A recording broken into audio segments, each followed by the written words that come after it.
all do that.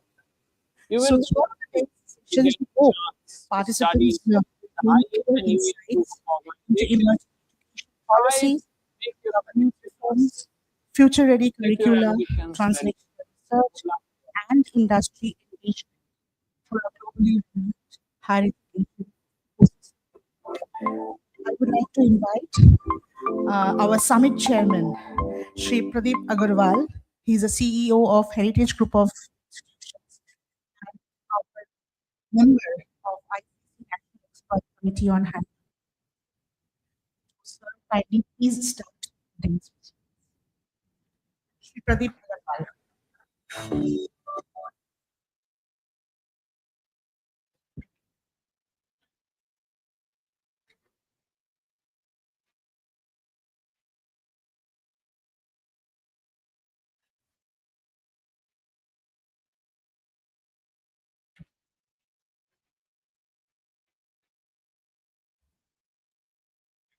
Distinguished speakers, eminent guests, fellow educators, industry leaders, friends from media,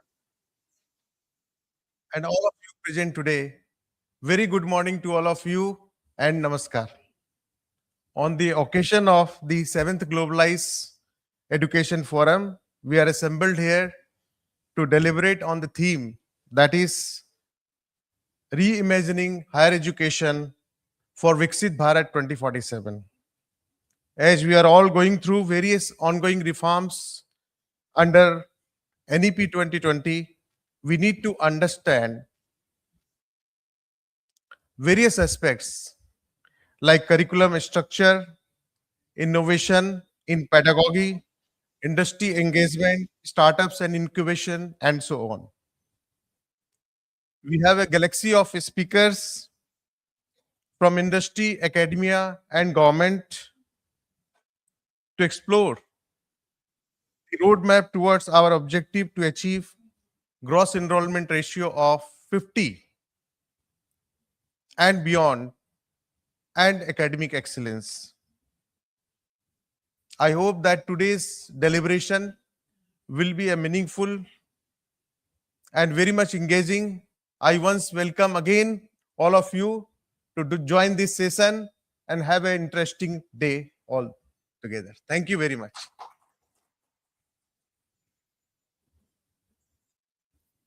Thank you, sir.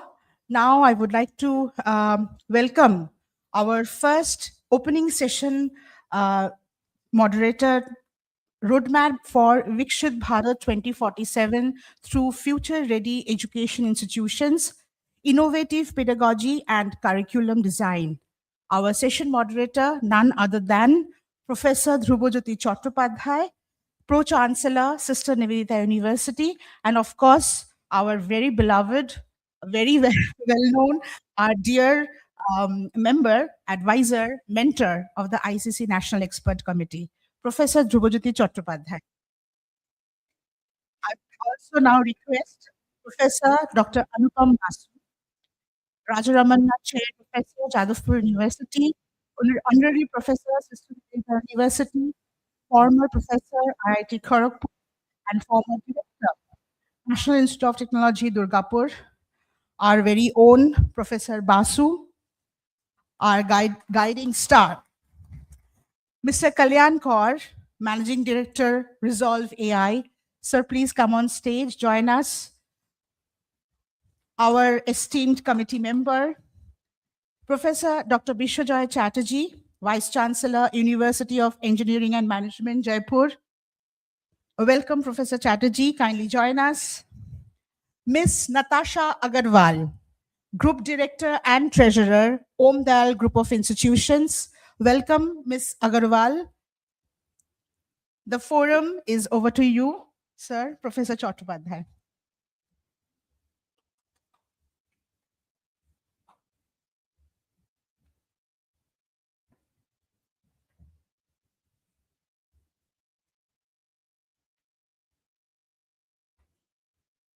A very good morning to everybody.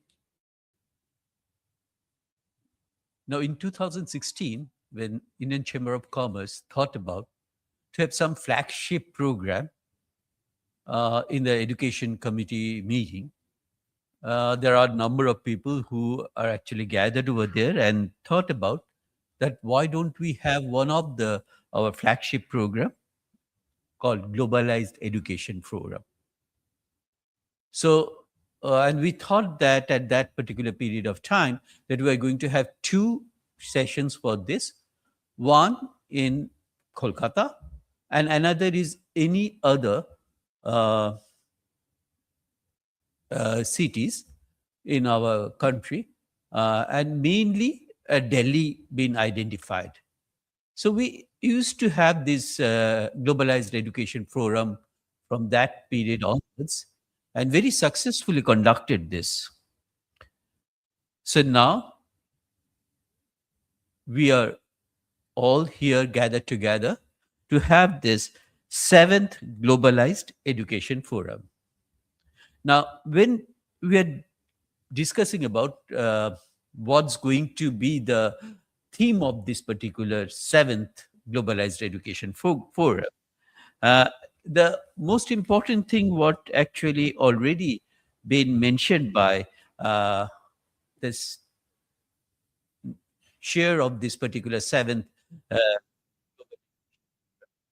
we have in our background, the national education policy started, and we already lost a couple of years with that. And this new uh, bill, which has been recently passed in Parliament regarding this higher education. So why don't we actually consider that this seventh education forum to concentrate and focus our discussion, have some sort of roadmap for Vikshit Bharat 2047 through the future ready education institutions, the innovative pedagogy and curriculum design. So the theme of this plenary session is this one. We are very happy that along with all these esteemed guests who are present in this auditorium, also have very distinguished panelists with us.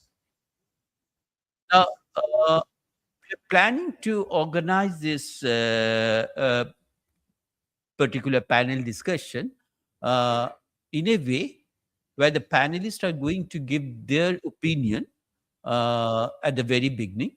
And I shall request our all the panelists who are present over here, Professor Dr. Bishojoy Chatterjee, Professor Dr. Anupam Basu, Mr. Kulad Kaur, and Madam Natasha Agarwal, to give their idea, what they're thinking about it for the first, say, 5-6 minutes.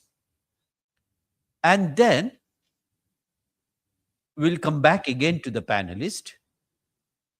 And in the meantime, I expect that to make it a little bit vibrant, if we have a couple of questions from the audience also. So we will try to get those questions, and the panelists will try to answer those questions in the next lot of discussion. Now, as all of you know that right now, if you consider higher educational institutions, India, we have the highest numbers. We have more than 52,000 colleges. We have more than 1,300 universities. So you can easily understand the type of higher education institutions, the number of higher education institutions today. And you know that it's facing unprecedented challenges because of the rapid technological advancement, globalization, as well as the evolving the nature of knowledge and work. The future ready educational institutions so must move beyond traditional models of teaching and learning and should move towards the innovative pedagogical practices and understanding the importance of the flexible curriculum design.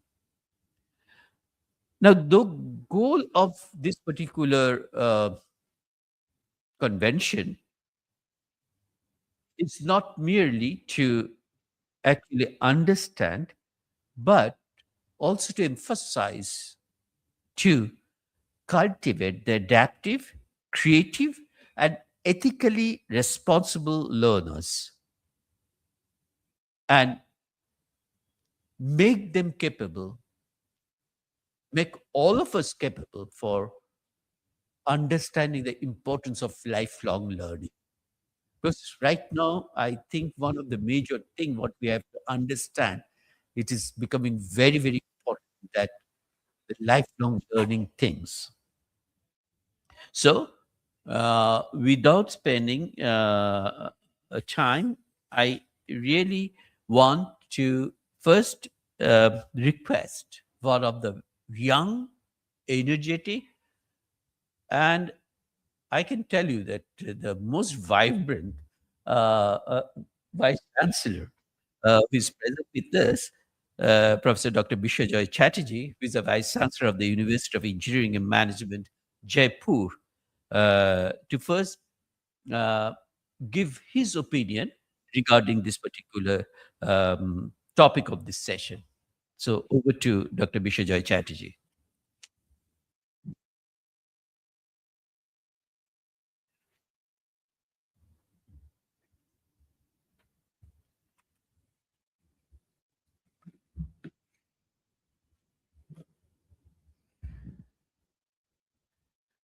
Good morning to you all. Am I audible?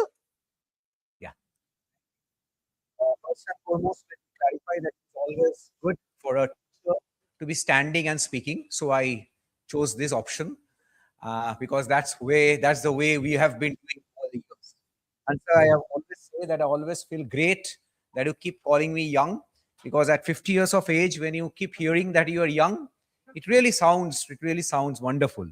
Thank you so much. And actually speaking, we keep growing younger because we keep interacting with our students who are young, so we keep growing younger ourselves. Now the topic for today is that, for me rather, or for others in the panel, is roadmap for Vikshit Bharat 2047 institutions, innovative pedagogy and curriculum design. So I will start from this point that when you talk about this skills or future ready education, that skills must be integrated and students should be learning skills. Now over here, the first problem that comes to my mind is that we have been talking a lot about that triangle. Triangle means it says that you should not be teaching them remember, understand, analyze, evaluate. You rather should be more focusing on the last part, that is starting from analyze, evaluate, and create. That is, students should be learning how to create and lesser focus only on remembering and understanding. Now, the problem is that we have all said that this pedagogy is very well implemented in all institutions, in all our colleges. It is very well implemented for years now. But the problem is, when we look back at our question papers, we always find that 95% of the questions are from remember and understand level, and only 5% of the questions from the question paper you will find is catering towards that, if at all, is catering towards that develop or create level. Now, there's a problem that says that if that happens, then we find out that maybe 80-90% of the students are not scoring pass marks at all. Now that's a problem for the colleges. You can understand, if you talk from the college point of view, it's a big problem.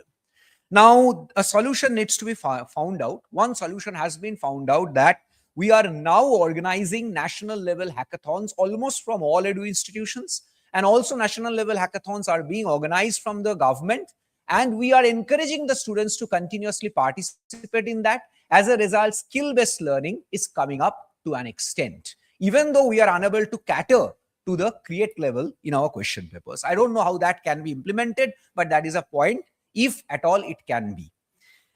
There is a point like interdisciplinary learning. It has always been said that the roadmap for Vikshit Bharat should include interdisciplinary learning. So we should focus on teaching environment. All our students should be environment conscious, but they are wanting to learn technology. They're wanting to learn AI, IoT, metaverse, and all those things. So integrating AI with environment is a definite possibility. There are n number of ways in which AI can be used, or there are n number of AI apps which is helping to have a better environment. If we can take help of those special learning or special skills or special apps and teach our students, yes, they learn AI, and yes, they learn environment too. We have been talking about technology enhanced learning. It is a time that we always say that India must be the AI Vishwaguru. Now, for that to happen, each and every student must be learning how to teach AI models or how to train AI models. Now, there is often a problem that we face, that when students develop simple projects, people start saying, this has been done years back. What new are you doing? What innovation are you doing? Yes, innovation is a big thing that we should all cater to, but we have to understand that all students start from a grassroots level.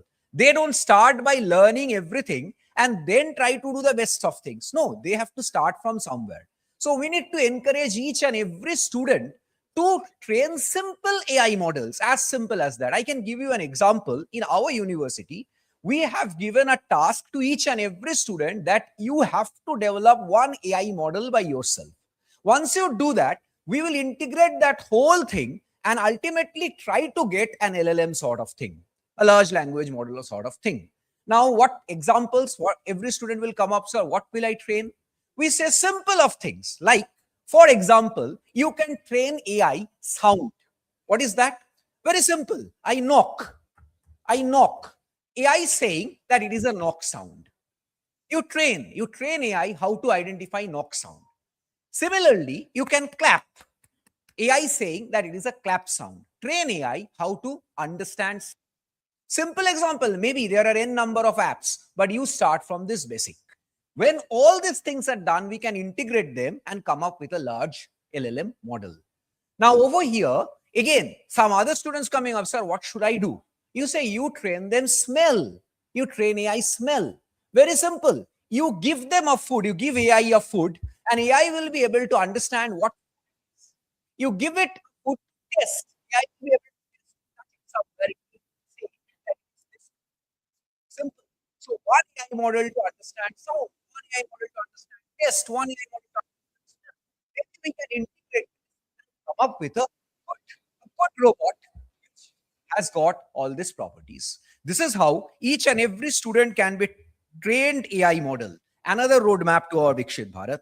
We should be teaching them values and ethics education. I will come up with the last point. Sorry, one point after this. Values and ethics education. See, we must understand that we are living in a world where saying that AI is not better than human beings in terms of IQ or empathy is again an like 5 years back or 3 years back, we used to say AI can do anything, but it cannot have the impact of human beings. It cannot have the IQ of human beings.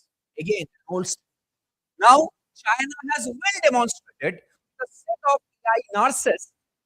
A set of AI narcissists are showing better empathy than a certain set of human narcissists. Yes, it's a big problem. We can treat it as a big problem. But then again, China has done it. It has shown. And now they're running a completely AI-based hospital where only physical robots and some AI software are running the hospital, and they are experimenting on a humanless hospital. Good or bad, I'm not getting into that. Yes, most of the people will say it is bad. But if China has done, and if India or the other countries cannot do it, then we can understand that in a long run, they will start dominating us. So we will have to somehow come up with the technology. We have to somehow come up with this thing. Now, the problem is that once this is true that empathy is a feature of an AI software also, we must understand AI learns from human beings only. AI learns from the features of human beings. Now, if human beings values are lacking in future, if the values of our future generation is lacking, then AI will learn that only, and they will practice, AI will practice that value itself. Please understand, there's a problem. So, value teaching to our next generation is very, very important. And we have to understand that we keep teaching skills, skills, skills, skills. If we cannot teach value, then a person who is extremely skillful but does not have a human value is actually dangerous to the society. Right. A person with enormous skills and no value is actually not good but dangerous to the society. So I will not continue further. I have one more point though. I will just end it by saying that in our system, like other countries, we should have a system of flexibility in choosing the subjects. We have been talking about CBCS, Best Credit System, for a long time now, but no universities or no education institutes have been able to actually implement choice-based credit system. A choice-based credit system should mean that there is a bucket of courses, and in each semester, the student should be able to choose any number of courses from that bucket of courses, ultimately leading to his outcome. If a student says that my outcome is, for example, signal processing is my outcome, then he should be able to choose signal processing maybe in the third or fourth semester. For doing that, in the second semester, he should be able to choose control systems. Prior to that, he should be able to choose digital logic. I'm saying an example, but he should be able to choose the papers he want to learn, which takes him to his ultimate outcome. We have been talking about CBCS, but actual CBCS, any university or any institute, nobody has implemented. You can verify. So that is another thing I should say. I think these are the points which should take us to other countries. Thank you so much. Maybe I took a little bit of more time. That's all. Thank you, Dr. Chatterjee. Yes, the point what we wanted to first identify from the point of view of the skill, from the point of view of ethics, to AI. I think covered almost all the points and how actually this is impacting on our education system. But now, I just from the university system, I just want to go to the other side. I request Natasha Papiwa, who is actually the chief director of the group, and to give her views in this particular aspect. Over to Natasha.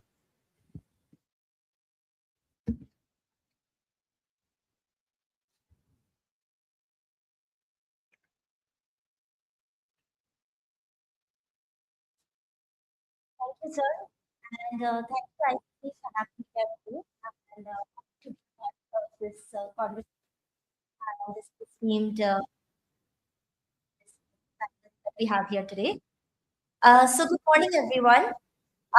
So, I think we're going to hear a little bit about the university perspective, about where it all starts, which is at the school level. So, when we speak about Viksit Bharat 2027, we are simply speaking about the India that our students live in. So, the architects of that India are sitting in our campus today. Therefore, educational institutions, they cannot just be about schools. They have to be future-ready ecosystems. They have to do innovation, adaptability, flexibility, which you touched on as well, and ethical leadership. So we've already made a lot of movement from chocolate top sided system to technology enabled things like embrace a lot of that. But the next shift is to actually go to what's called a phygital classroom. So that's a physical digital classroom integrated where technology is not just a presentation tool, but an actual learning partner. So, artificial intelligence, of course, our favorite topic right now. For example, it can personalize your learning. It can identify gaps instantly. It can encourage critical thinking and provide students to be masters of technology, not actually dependent on it. So, when we talk about AI, we don't want our students to be AI enabled. We want them to be AI responsible. And that is where the future actually lies. So, future classrooms will have more time for discussion, inquiry, collaboration, problem solving than just content absorption and memorization. So, even at schools, which we have Delhi Public School Ruby Park and Delhi Public School Durgapur, future readiness is embedded in everyday practice in what we do. We're currently working towards initiatives such as the smart labs, science labs, space sector, the biggest sectors where we can have our students be involved and create future careers. So that's definitely something which should not be a missed opportunity. We're looking at many observatories and really wanting to expose students to these fields as early as possible. We also are doing something very interesting. We're working with an AI education partner, and we're transitioning from traditional testing to non-competency assessment. So what that means is we are using AI to kind of identify gaps in the education model and the curriculum we have, and that will help the teachers come up with a better curriculum and give them insights, focus on evaluating skills, and rather than their own performance. Importantly, we are also planning robotics and drone technology labs, which is definitely the call of the hour. Robotics will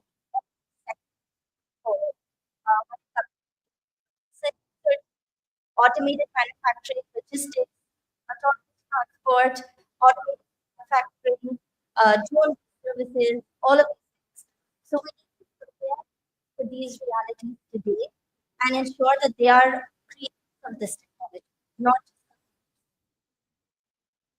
similarly at our college, we are a group of institutions, which is engineering and college. We are looking at our students succeed where so of course we've heard this again and again. It's a kind of we keep reiterating it, but what does that actually mean? So I think it comes down to we are not actually trying to make this scientists, engineers, or architects. That was kind of the old age way of thinking. We want them to be responsible citizens. We want them to be the leaders of tomorrow. We want them to be critical thinkers. So how are we doing that? We're integrating a lot of industry exposure, project-based engineering, and really making them address real challenges. So there's a lot of partnership that comes in, and at the industry for this. Of course, the from a policy perspective, NEP 2020 already has provided a great blueprint, but there is still kind of work that needs to happen in the execution that needs to happen all over India for that right now. The four C's which NEP 2020 has identified critical thinking, creativity, communication, collaboration those remain intact, but they need to be flexible as we go forward. And that's obviously it's a twofold system, right? We have the students, but it's not possible without the teachers. So equally important are the teachers. We cannot have future ready students without future ready educators. So continuous professional development, technological fluency, and mental health awareness really have to be priorities right now. And like I said, finally, education is not about building just skilled individuals, but also responsible citizens. We have to make them rooted in Indian values, equipped with a global outlook, emotionally resilient, and ethically grounded. So, actually, recently at the AI summit, also Sam Altman touched on this. He said that AI comes with its baggage, comes with that baggage of ethical judgment.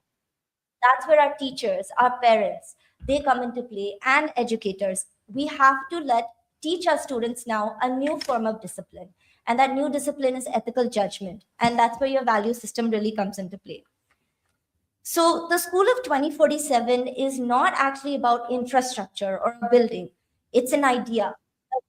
Kind of like boundaries are fluid, they're flexible, and every child is empowered to contribute to a very developed India.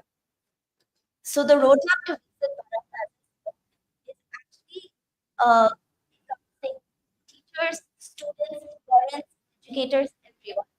So it's not a solo effort. We cannot work in silence to make this happen.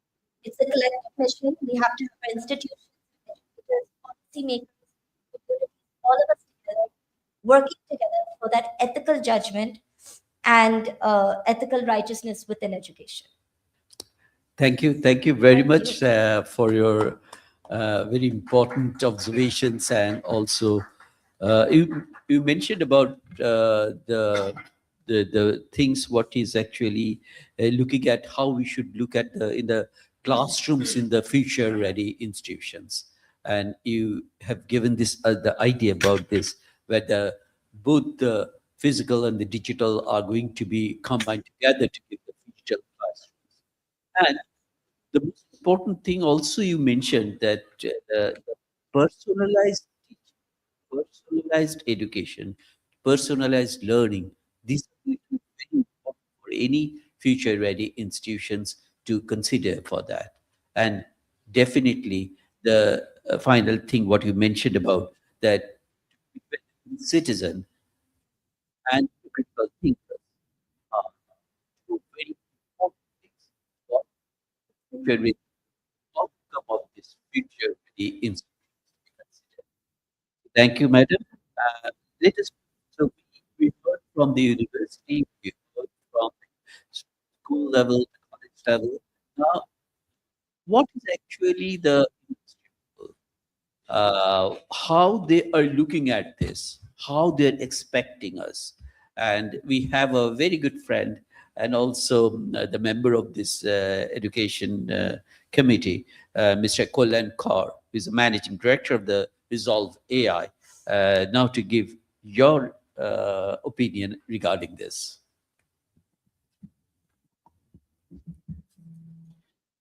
For this opportunity. Thank you, ICC, because this is a very relevant event and very well timed.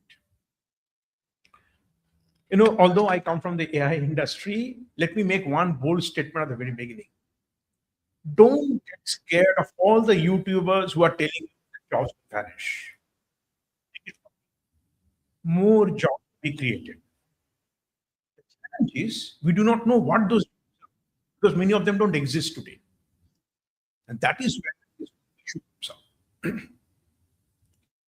And those YouTubers scaring you, saying that everything is gone and pal and bloom, their jobs in the 10 years back, technology wasn't there because their job. I remember many years back, cousin, he got a high rank entrance examination and he was supposed to join one of the elite universities.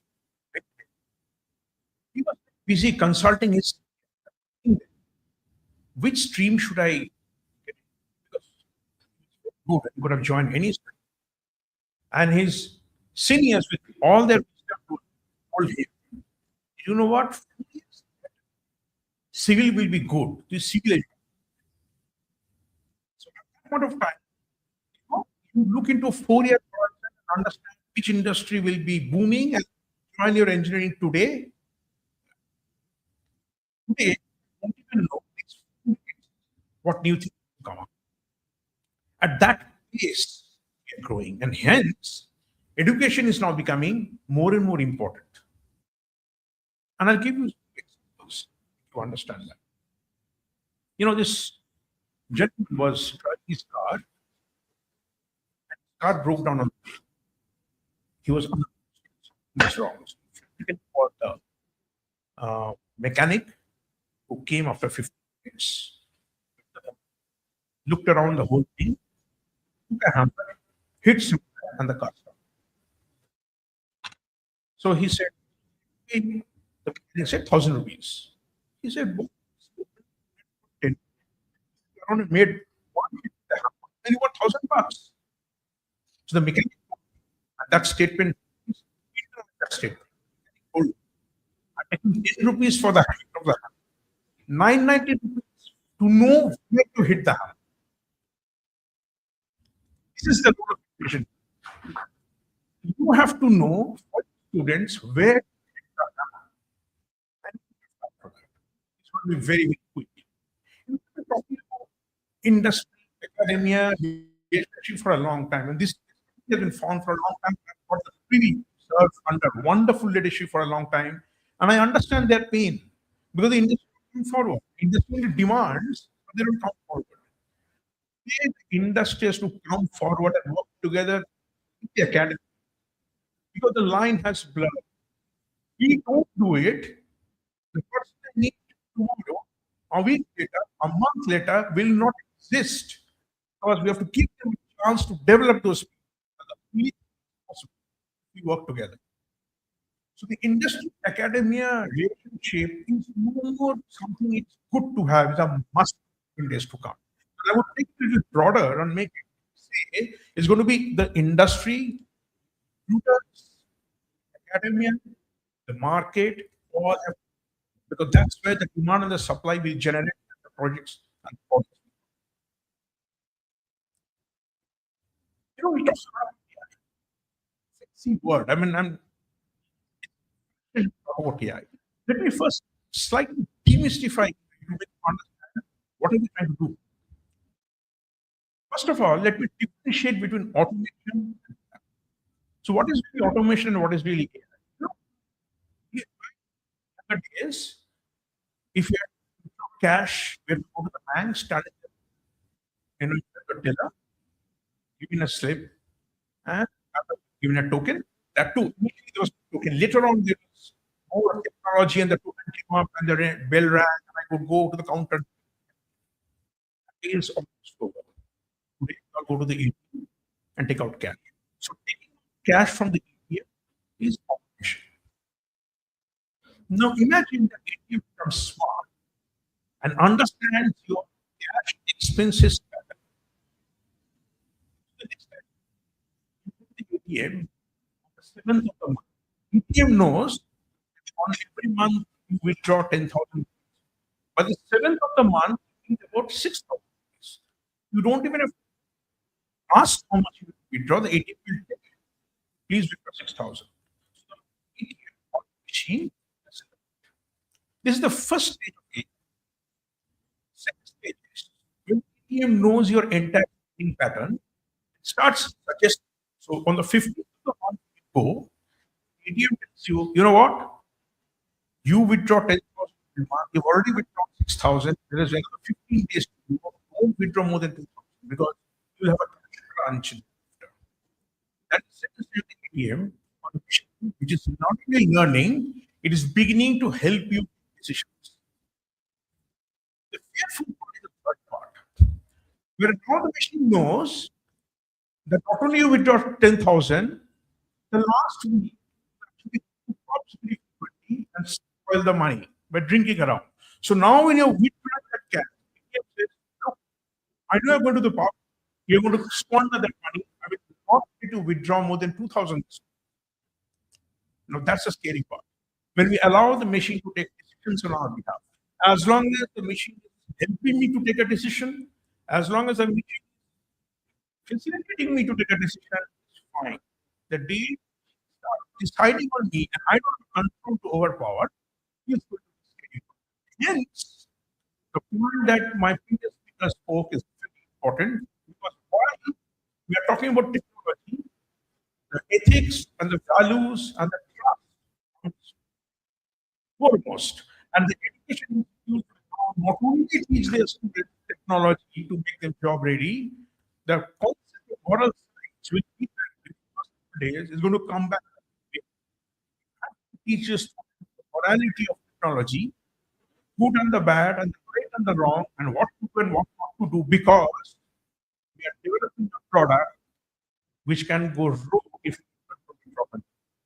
And our students, who will be the future leaders tomorrow, must be told the right and the wrong of that technology. That's going to be the way the world is going to shape up in the next few years.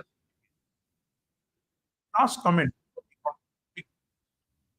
Interestingly, AI is not bringing technology in our life. And please internalize my statement. It is human touch. Because what is going to happen is a lot of activity that we do get automated and machine will do it. That will free up human time. As a result, I heard this from a very, very senior person from a banking industry. He said, earlier the banking people were more involved in their routine day-to-day work. They never had time for their customers. Today, a lot of work machine is doing, hence they can spend their customers, the human touch. So don't AI. AI is something that's great in our life to enhance our life, abundance. Like Elon Musk always says, it's going to create more and more jobs, it's going to bring human touch, but we have to be very, very agile in our approach towards innovation and knowledge. To work closely, the industry, academia, to work closely, a week later, a month later, 6 months later, work together in industry, collaborate, create people who want. Thank you so much. Thank you very much. Uh, yes, what I can say is wow, because normally the tone is that what AI is going to have a lot of negative impact on the job, and you started with that. It's actually it's going to create new job, but what sort of job we don't know, but it's going to come up with a lot of new jobs of new different types. And you ended with another statement, which I like very much, that I never thought about it really. Yeah. So normally what we say that we are getting more and more mechanical, more and more dependent on technology, more and more dependent on these machines and others. But the AI, because of its own technology, is going to give us more time to be more human. So that is a different perspective. Thank you for bringing that particular perspective. And that is really, really very interesting to me. But one important observation, what you mentioned about that we are talking about industry for a very, very long period of time. If you look at the education 2.0, education 3.0, everywhere we have given this particular importance. But what actually the outcome of those particular things, what we could find it out, it never actually being targeted to that particular extent. So now you said that it's good to have. We are no more going to take that. We we we must have this particular, and there is the important lies. The education institutions will depend on these industries. Industry will going to depend on the education institution. That is actually what the understanding should be. So thank you, Mr. Kaur, for bringing this very interesting point. Now we will move to a person who is in the academy for a very, very long time. And we normally academic gurus and other things we can find it out teaching in IIT for a very long period of time and then leading an IT and right now being the Raja Ramanna professor. So we are going to hear from Professor Dr. Anupam Basu and his uh, voices, his understanding of this particular future-ready educational institutions. Over to Professor Basu.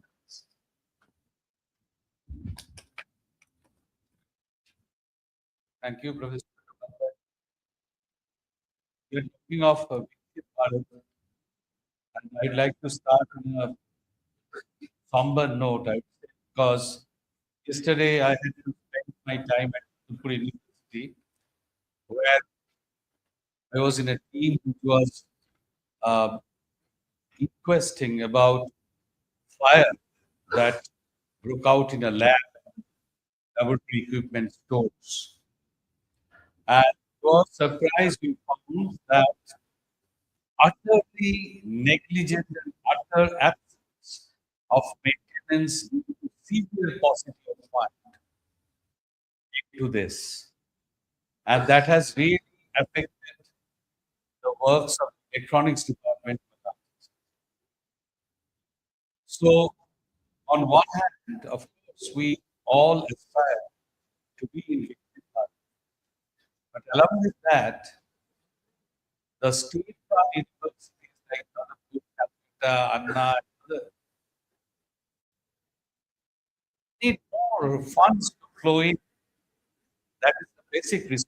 Whatever we discuss here, any other architecture that we are going to talk about, education, I'll be talking about that. Um, all things in order to find the roots, people have fun. But at the same time, it is really encouraging that around 11.2% enhancement in allocation, budgetary allocation in higher education has taken place, which is a positive. May not be enough, but which is a positive step. What only thing I would like to suggest or appeal for is a more equitable distribution among all the universities and seats of learning all through India, if we want to achieve a Viksit Bharat. Now, all of you remember coming to, I'll mostly restrict myself because my earlier speakers have covered the important points. I'll restrict myself to pedagogy and in the new AI era, how that can be thought about. Now, all of you in our school days, we had to write some in literature or in literature mostly, Choritro বিশ্লেষণ, right? Analysis. What was that called? Say, for example, analyze the character of Akbar, how good he was, etc., his characteristic traits. Now, I was just thinking yesterday, the way we were taught is and prepared is we read one character analysis of Akbar. We read another character analysis of Shivaji, right? We did a character analysis of somebody else. They, and in the exam, one of those will come. Brilliant if I can write that in my own words. That's what was really looked into. Whether you memorize or you can write in your own words. But neither were we asked to go to Shakespeare's tragedies and pick out one character of my choice and analyze the character. You understand the difference? I was taught the analysis of character that was done, and I was somehow I was influenced by that and was asked to reproduce it, even if I do not memorize it. But not myself going ahead and looking at some character like Julius Caesar and in my own way try to analyze it. That was never encouraged in our country. So that is the change in pedagogy. I think I just gave it as an example. Now, with AI, everybody is talking about AI. With the advent of AI, the pedagogy will certainly, as Natasha said, that will no longer be in the collection mode, will be in the contemplating mode, will be in the analytic mode, will be in the critical thinking mode. Because no longer do we need to get the information in the classroom that's at the stage. Okay, so that is what will really, if we can encourage that, that will create a completely different scenario. Now, whenever we pick up any pedagogy, I was just discussing with some of my old colleagues yesterday as regards what ChatGPT is doing for the education and assessment exam. Because it's very difficult, all of you know, you give a question and the ChatGPT will provide an answer and it finds teachers find it difficult to assess whether it is written by that boy or by ChatGPT or even an ethical question of if written by ChatGPT, which is not barred, so whether you should give him low marks or high marks. So that's a big question. I mean, that has never been discussed. But on the other hand, we just think about the pedagogical viewpoint, I give a typical answer of some flaws, with some twists. I write a paragraph of an answer and provide 10 possible questions as the answer. 10 possible questions and ask the student to find out which of these questions are best answered by the given paragraph. You understand what I'm asking for? There are 10 or 5 questions. Now, given an answer, answer fits which question, the given answer fits which question the best. That will certainly, first of all, in the exam hall, where your mobile phone cannot just type in that entire paragraph and submit it to ChatGPT. That's point number one. And point number two is you can yourself, when you try to make the best fit, you are reading that answer, reading that paragraph, and making your own critical analysis. So that is the way our entire thought process about education can possibly change. Being from engineering, I would very much welcome that Chattobata is here. He's the pro-chancellor of Sister Nivedita University. If we can have a system where the students cut across disciplines and actually, and we're talking about the signal problem. Suppose a project, the problem is given to the students in groups, different problems, which will require some fabrication, which will require some programming, which will require uh, different aspects, and the students do it together. And then, while doing that, they learn not only AI programming, they learn not only computer science, they also learn assembling a car, they also learn some mechanical engineering, and from there, maybe in the future, they find the course. And this flexibility I can have because I don't have to teach heat engineering by Bellani or strength of materials by Timoshenko and Ian to them because everything is available. So now the students can really go around, take the humanities, for example. This is the time of support of AI. If we adopt new pedagogy, that they can do the sociology courses by going to the society, doing the real survey, and they have got all the Weber's model and everything at their disposal. They can make a proper presentation. So we need to think of how most flexibly we can.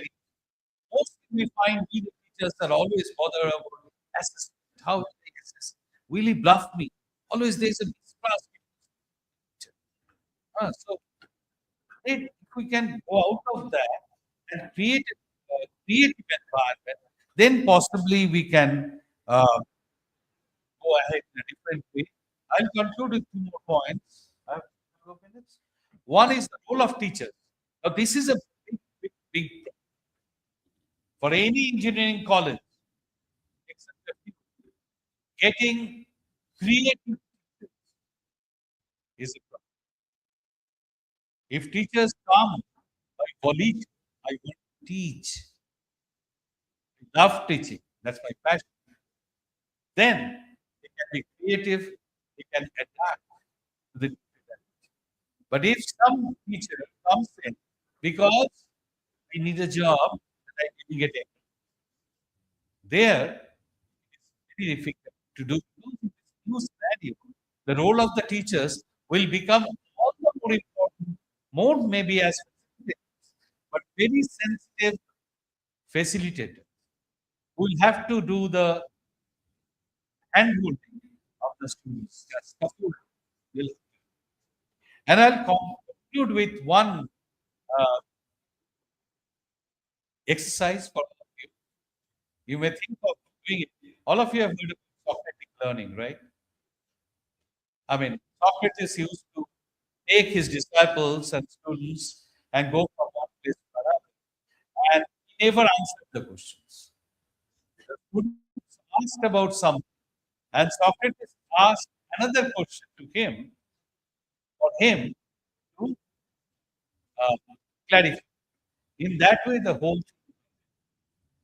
Now, given this ChatGPT and all these things, I experimented yesterday.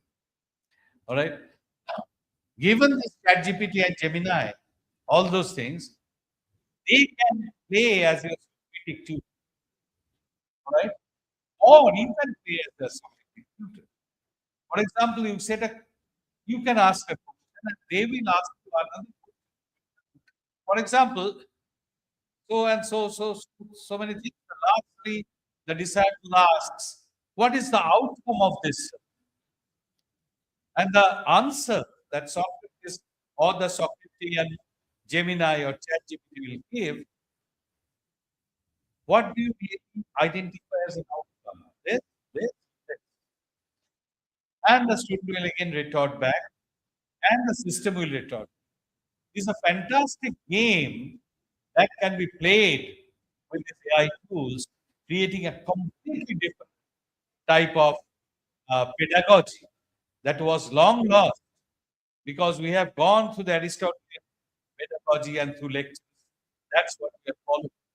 And we can very much go back to that using these tools. Just what we think over. Thank you. Thank you. Thank you very much. Yes, the most important point been identified by Professor Basu is the pedagogy, because the future ready institutions must have given the most important thing in pedagogy. But while bringing the pedagogy situation, he actually discussed very nicely about the traditional learning system and why we actually follow the traditional learning system, how that is actually going to impact this modern learning system. Now, I'm sure that in this auditorium, there are several educators who are sitting over here.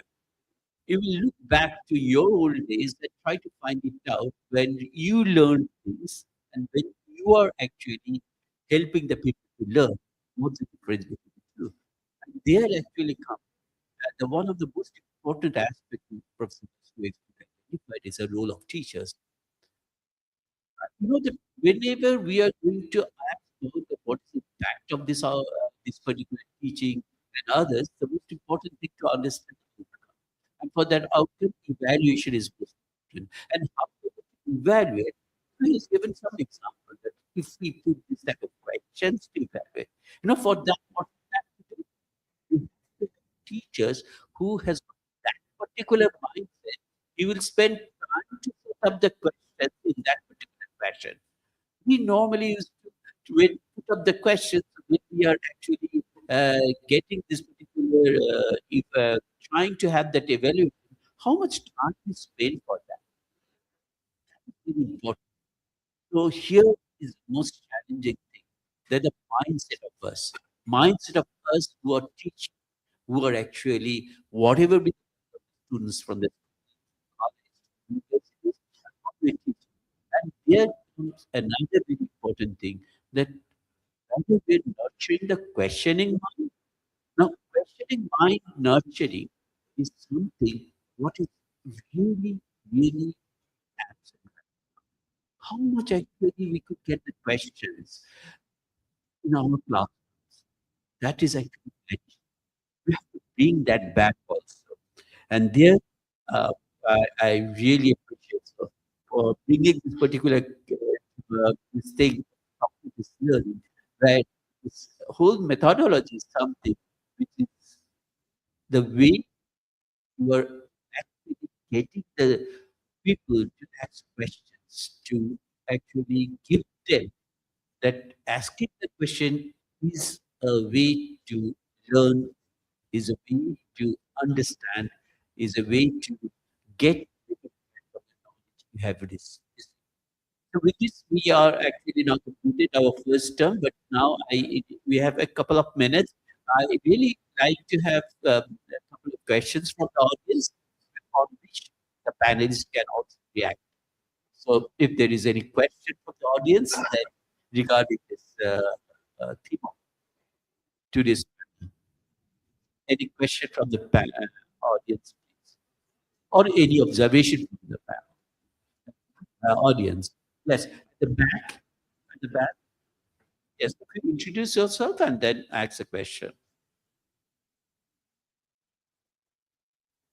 Yeah, take your microphone. Yeah, introduce yourself. I'm Dr. Ambika Roy, but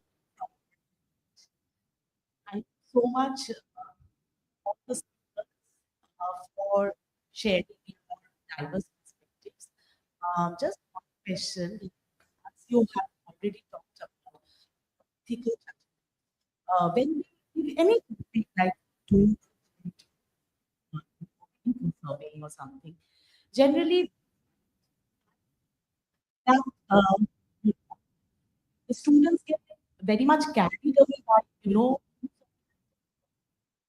how we as teachers, guide, to take that ethical judgment, stop using AI, so that they are not controlled by AI. Rather, they can need help. Even I think we also, you know, I also sometimes get tempted to using AI, maybe right.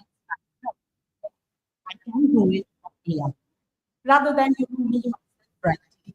So, like, how I can do that, help students, guide them, in taking that ethical judgment, like when to stop using AI and when to use. So, to Thank you. Vishwajoy,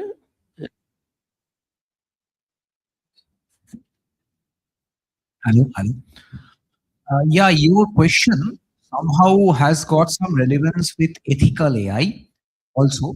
See, nowadays you find that if you ask questions which are not proper as far as the societal norms to AI, you will find that it will not answer. I will say that I will not answer your question over here in some cases. And in some cases, it will make the answer so much ornamented that all those things which the society does not look in a good way will be negated. So that is how ethical AI has been well designed. We have been teaching ethical AI separately, and then that ethical AI has been integrated into the system, into the AI system in that. Now it has been now talked about that when you give PhD topics or when you give, say, such research topics as you are talking about to AI and ask a straightforward answer, we are now actually dealing with another branch of AI in which it will understand that and will not give you a straightforward answer. It will give you the ways in which you can search. For example, you have given a student a job to do a literature survey. If the student straightforward fits it into ChatGPT and says that give me a literature survey, generally even now ChatGPT gives you a straightforward answer. Okay, this is the literature survey. But these things will stop gradually. It will not give you a straightforward answer. It will say that these are the points you can take and you can actually do the literature survey yourself. That is how ethical AI is gradually progressing. But yes, it is not still an option. It will come in coming 1 year, we can guess. At the moment, I say yes, I'm coming back to you. At the moment, what we can do is as a teacher, we have to find out where straightforward answer from AI will not be the best answer. You have to understand AI is good, but AI always gives you average outcome. See, a poet will never like a poetry written by AI. He will not say AI, not take a poetry straight from AI and give it. I may use it. I do not write poetry. I feel wonderful saying at this place. I want to put it down in the form of a poetry. I can give it as a prompt to AI. AI writes the poetry for me. I'm happy because I feel that I have written it because the prompt is mine. But a poet will never like it because AI's outcome is generally an average outcome. We have to understand that. So if you look into the answer, you will be able to understand that it is average or it is really something good which a person has brought out of his thought. At the moment, I think that is me. think sir has explained it very well. I'll just take a quick take, ma'am. It's not going to be your problem only. That problem is the entire society's problem. You see, if you look at education, the way it's shaping up, you have to look at layers. There'll be 4 layers in days to come. There'll be a moral foundation, which is the role of the teacher, the parent, the society at large, where we have to teach our younger generation what is right, what is wrong. And there are various ways of doing that. I told you we have to learn all of this. Above the moral foundation, is the intellectual foundation.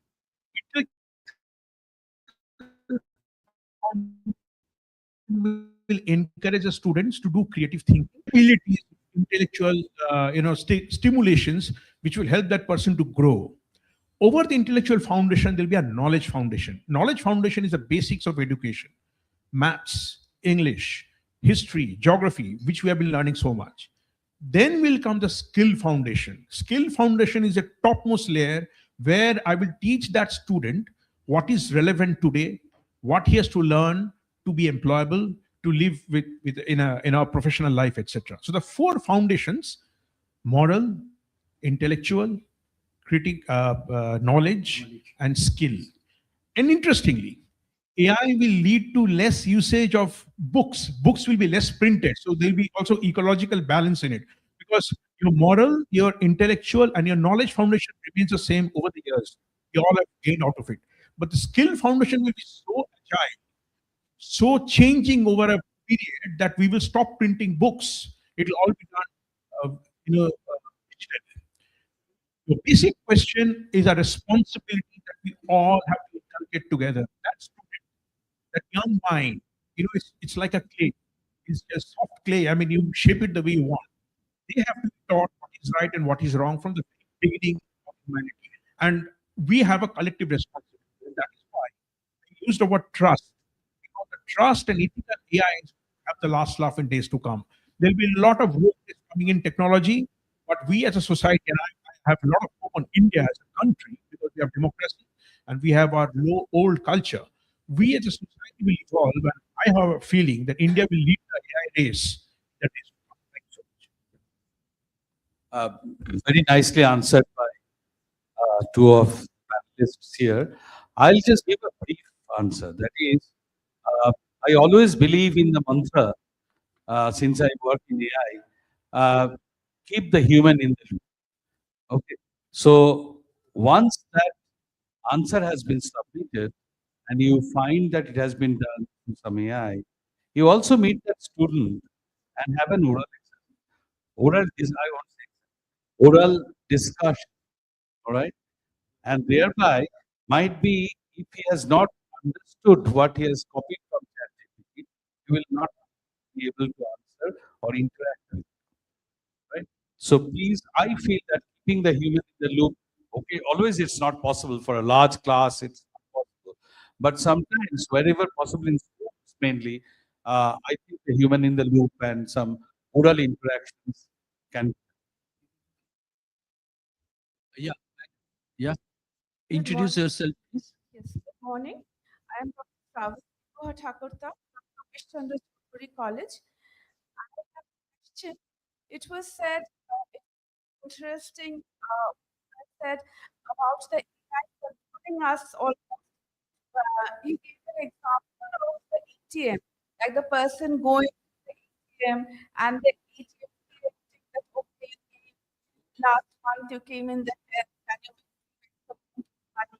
And then going on to control the going to take this money to the pub and use it. So is the AI, and I've also read in the newspaper and journals about mass neuralink, like he plants that in the brain of the person, and then he sort of he can understand like what is going on, such a medical advantages. But you can also know what the person is thinking, doing. So isn't AI if the chances are like in a dictatorial country, for example, if the chips are really planted in the minds of the people, then the young people, everybody, the scientists, thinkers, and everything can be controlled in that. So, what is the AI like? I mean, is it all about control? Does it we looking forward to a future where we control by AI? Thank you. Sure. Yes. Ma'am, the question that you asked is actually the question being asked globally today, and everybody is debating that point. Like we talk about the current AI that you're seeing is not the tip of the tip of the tip of the iceberg. We have just it.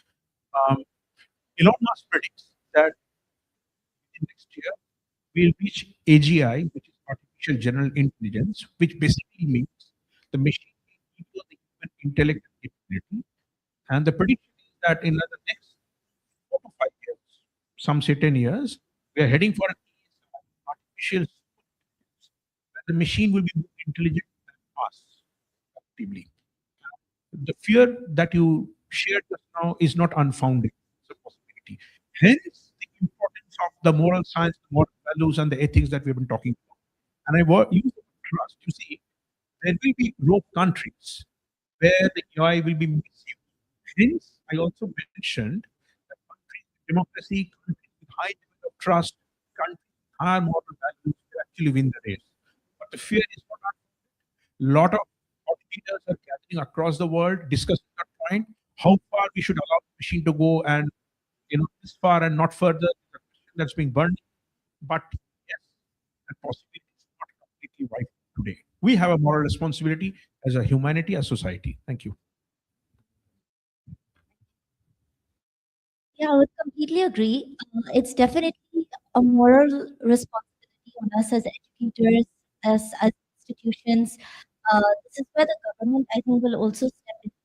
But it is important to also realize the creativity that AI is bringing. It's while you can use that directive to come up with new ideas. So, what's happening commonly in schools right now, and if you actually look at it as a very simple thing, today, if you go for a medical examination, right, you have a blood test. Now, when you have a blood test, they tell you specifically what deficiency you might have, vitamin D deficiency, whatever it is. So, in a school curriculum, we're trying to actually do the same thing. We're using AI to assess what a student's knowledge looks like. If have they, it's not just about memorizing the chapter. Do they actually understand that skill? Do they actually understand that concept? And then integrating that backwards into the curriculum and evaluating uh, the overall process of the student's growth. So it has that personalization feature which we need to recognize, but yes, we have to be very responsible in how we integrate that. Uh, and I think our government is also already developing policies to integrate AI and into NEP 2020. That's a part of everything as well. So it's a collaborative effort. It's not a one man show. And what you said, ma'am, is definitely known to the world, and like you reiterated, sir, as well. But yeah, we have to just be very responsible, very aware. The awareness part is the key because this is such a new thing right now, and there's so much gray area around this. So their awareness is key, and we have to be creative. Like back when we were in school, we maybe had the calculator or something. We were told how to use it and when to use it, but not for everything. We still had to go to it. Right? So similarly, that is AI. It's supposed to be your partner in your academics, not supposed to tell you how to do Thank you. But anyway, I really wanted to have this question answer session to continue. But Pooja is already showing me that I have to end this. I have to end this session. But I really want to first thank all my panelists over here. Let us give a big hand to the panelists because of the nice way they have actually addressed this particular session. And also, definitely, let us give a big hand to the audience also for your really good participation in this. And with this, we're ending this session. But the outcome of this session, so we are discussing about roadmap for Vision Bharat 2047 through future-ready educational institutions, innovative pedagogy. Everything is through AI. All the questions, what you were thinks, what you're discussing, it's AI only. But I beyond the AI, what we have to think about. Thank you. Thank you. Namaskar.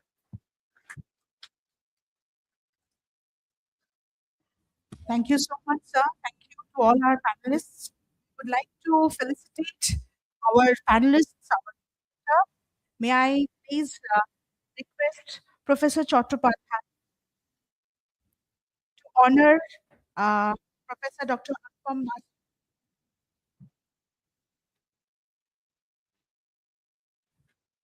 Can you please have our photo?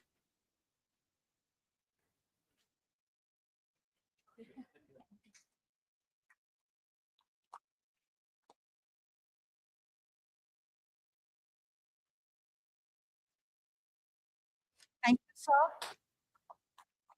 To Professor Bishwajoy Chatterjee. And we will have a group photograph. Professor Basu, okay, don't leave the line.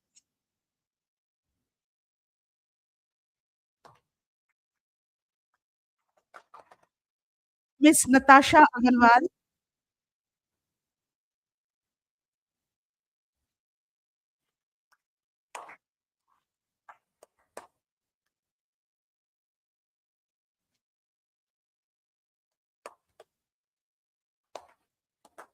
and Mr. Kalyan Kaur.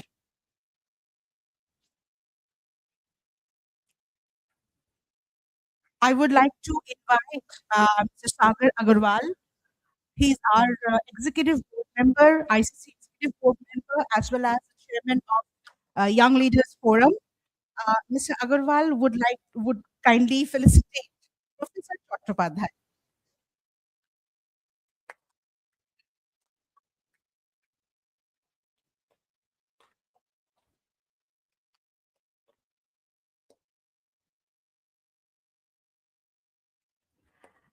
Thank you so much. Can we have a group photograph, please? Mr. Agarwal, please join, and everybody, sir.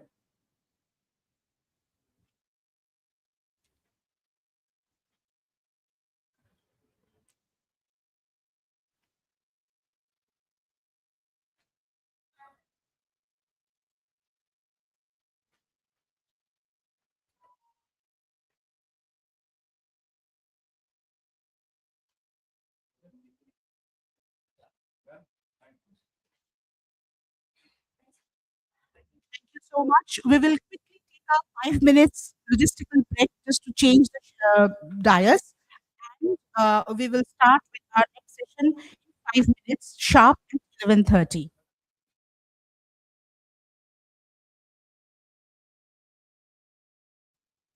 Our summit theme is Reimagining Higher Education for Vikshit Bharat at 2047, Transforming Governance, Curriculum, and Talent for a Global Knowledge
and training and Chancellor, Sister Nivedita University, sir, kindly deliver the welcome and come up on the stage and deliver the welcome.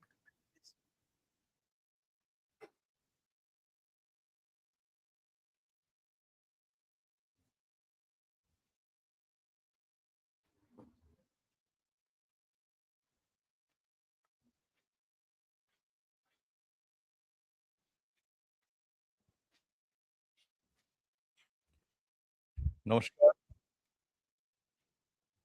Good morning to everyone here. Esteemed dignitaries, guests, policymakers, industry leaders, delegates, academicians, and researchers. Ladies and gentlemen, I feel immensely honored to welcome you to the 7th Globalized Education Forum. And you all know this is the flagship group of our Indian Chamber of Commerce. And this flagship conference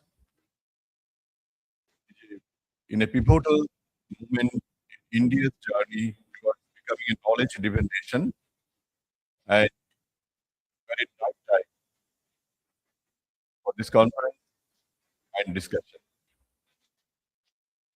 The theme, Reimagining Higher Education for Bharat 2047. Articles to rethink the purpose and practice of education.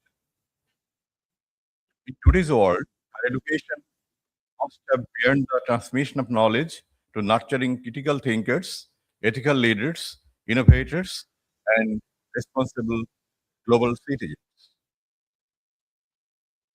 Higher education is undergoing a profound transformation globally. Universities worldwide are remaining governance model, embracing digital technologies, and redesigning crucial to cultivate critical thinking, interdisciplinary, and lifelong learning.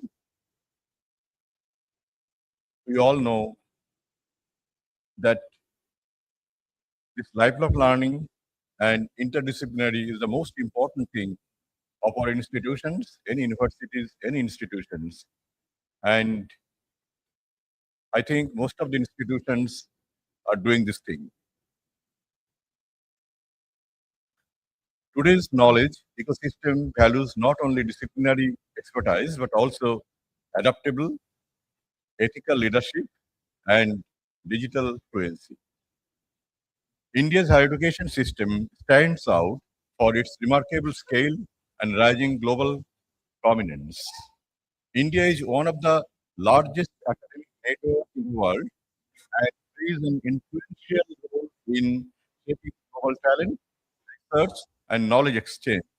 Also, India has achieved its highest ever presence in the QS World University Ranking 2006 with 54 institutions and 100 plus universities featured, highlighting rising academic quality and international standing. Ensuring that India's education progress benefits every region essential to sustaining its growth journey. Higher education in rural districts remain a national priority. This is something that I have always stressed upon. With proper action and innovation, immense potential of rural talent can be unlocked. Curriculum transformation is critical in an era of rapid technological changes and the evolving workforce demands.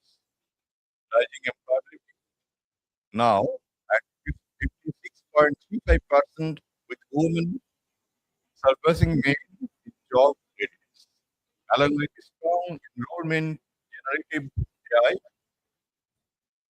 and emerging technology technology shifts, advancement and growing engagement with future-ready skills. The choice will determine how higher education will lead India's journey toward a knowledge-driven, innovation-led, and future-ready nation. As we are imagine higher education for Vikshit Bharat 2047, let us focus on principal steps in government reform, curriculum renewal, and collaborative innovation that our institutions will earn global respect, remain locally relevant, and afford the highest standards of quality. I extend my sincere gratitude to all participants for your guest presence and valuable contribution. Your insights play a vital role in shaping a higher education ecosystem, transform lives, and strengthen India's global leadership in the decades ahead. Thank you. Wish you all the best for this conference.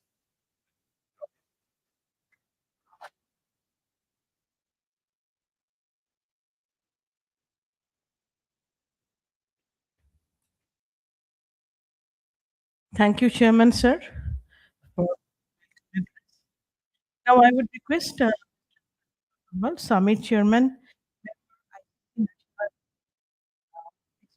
Committee on Higher Education and Training, and CEO Heritage Group of Institutions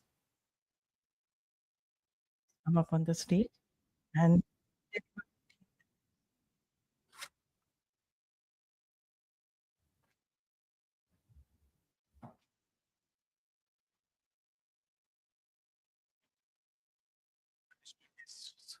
Speakers,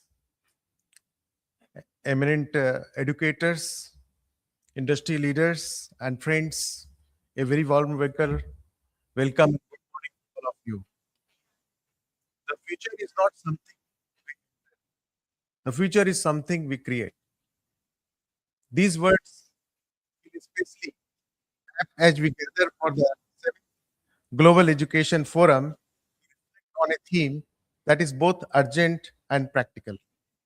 Reimagining higher education for Viksit Bharat 2047. As we all know, the global knowledge era is defined by the convergence of disciplines, culture, economics. Higher education are under pressure to respond faster, innovate deeper, and deliver measurable social societal values. Universities must now operate as adaptive ecosystems governing with agility, teaching and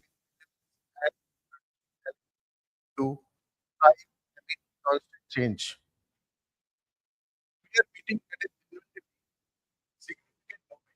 Just days ago, New Delhi hosted the India AI Impact Summit, a gathering of global leaders, policymakers, and technology companies. With India as the convener, it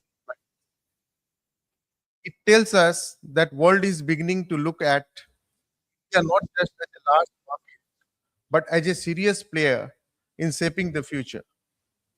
Our higher education system must now ask itself honestly, are we prepared to support that role? India has over 65% of its population below the age of our gross employment ratio has crossed around 20, with more than 20 million additional students entering higher education in the last decade. Each month, nearly a million graduates join the workforce. That is remarkable scale. Scale without quality. Assessment suggests that only 60% of our graduates are really employable. That gap is not failure. It is a clear. The theme of his forum point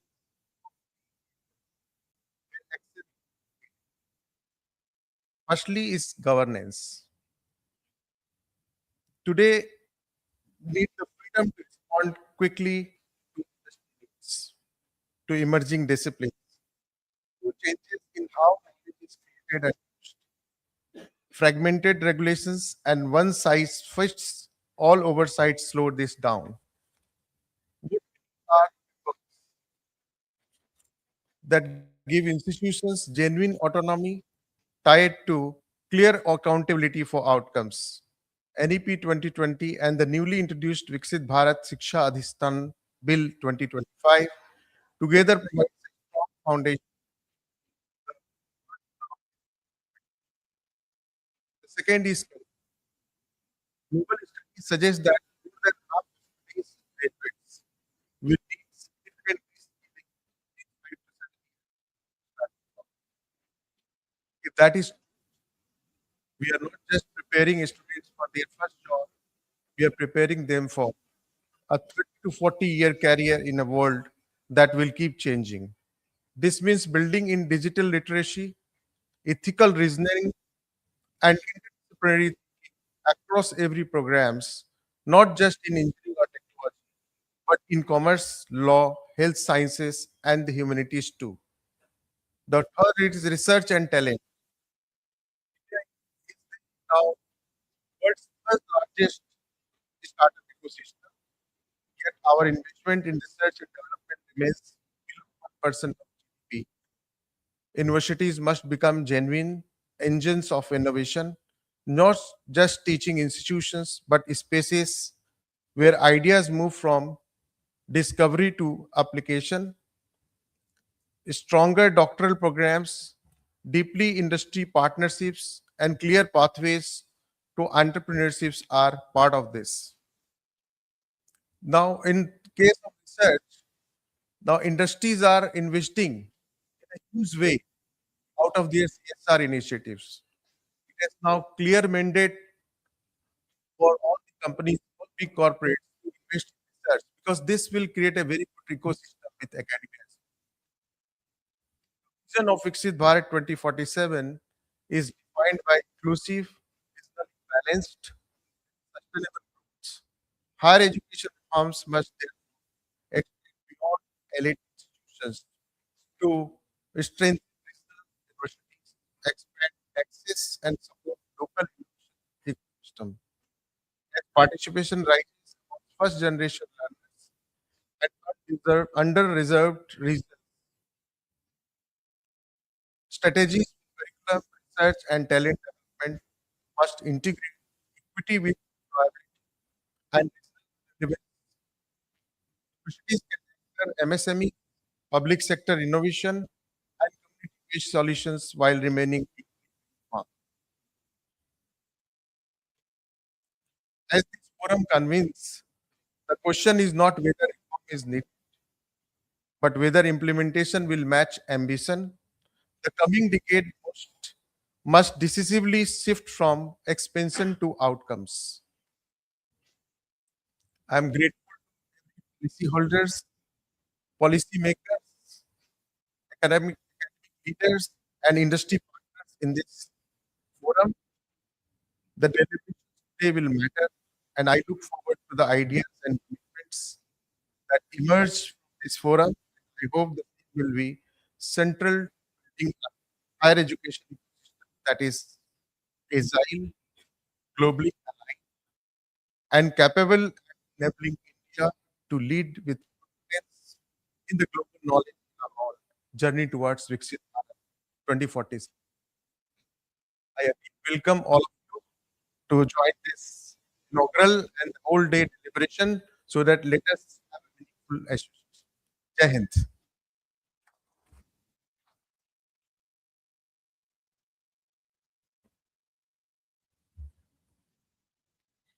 Thank you, Mr. Agarwal, for your detailed theme address on the. Now I would request our special guest, Madam Julia Martin, French Language and Education Attaché, French Embassy, New Delhi. I would request Madam Martin to come up on the stage and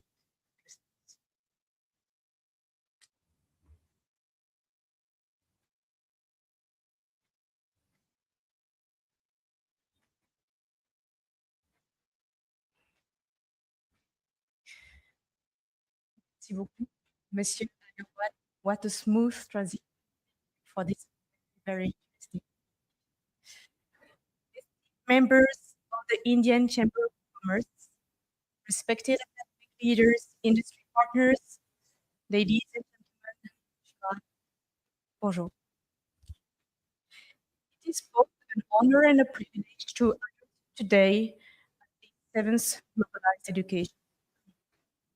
Allow me to begin with a message that captures the spirit of Indian and innovation, artificial intelligence for the common good. Words expressed by President Macron last week at the inauguration of the Indo-French Center for AI in Health reflect broader conviction that education, research, and innovation are not isolated pillars, but interconnected forces shaping our economies and our society.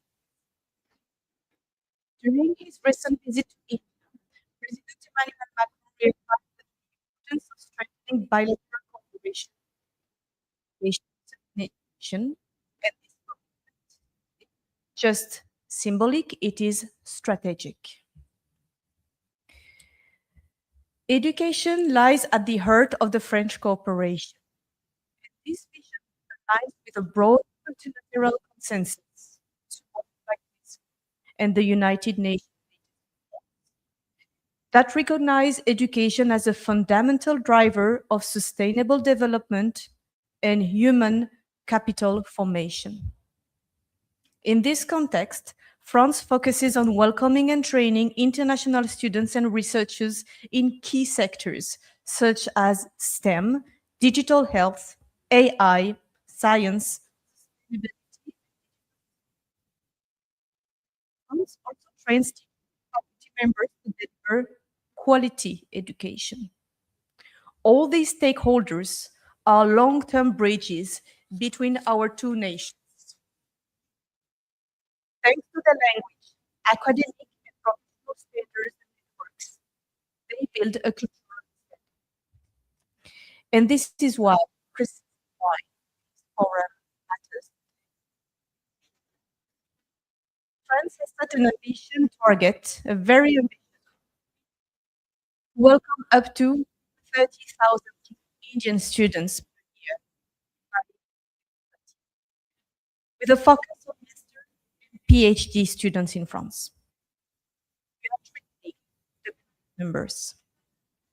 This commitment is supported by simplified and improved visa procedures for Indian students, expanded academic partnerships, greater institutional cooperation, increased scholarship opportunities.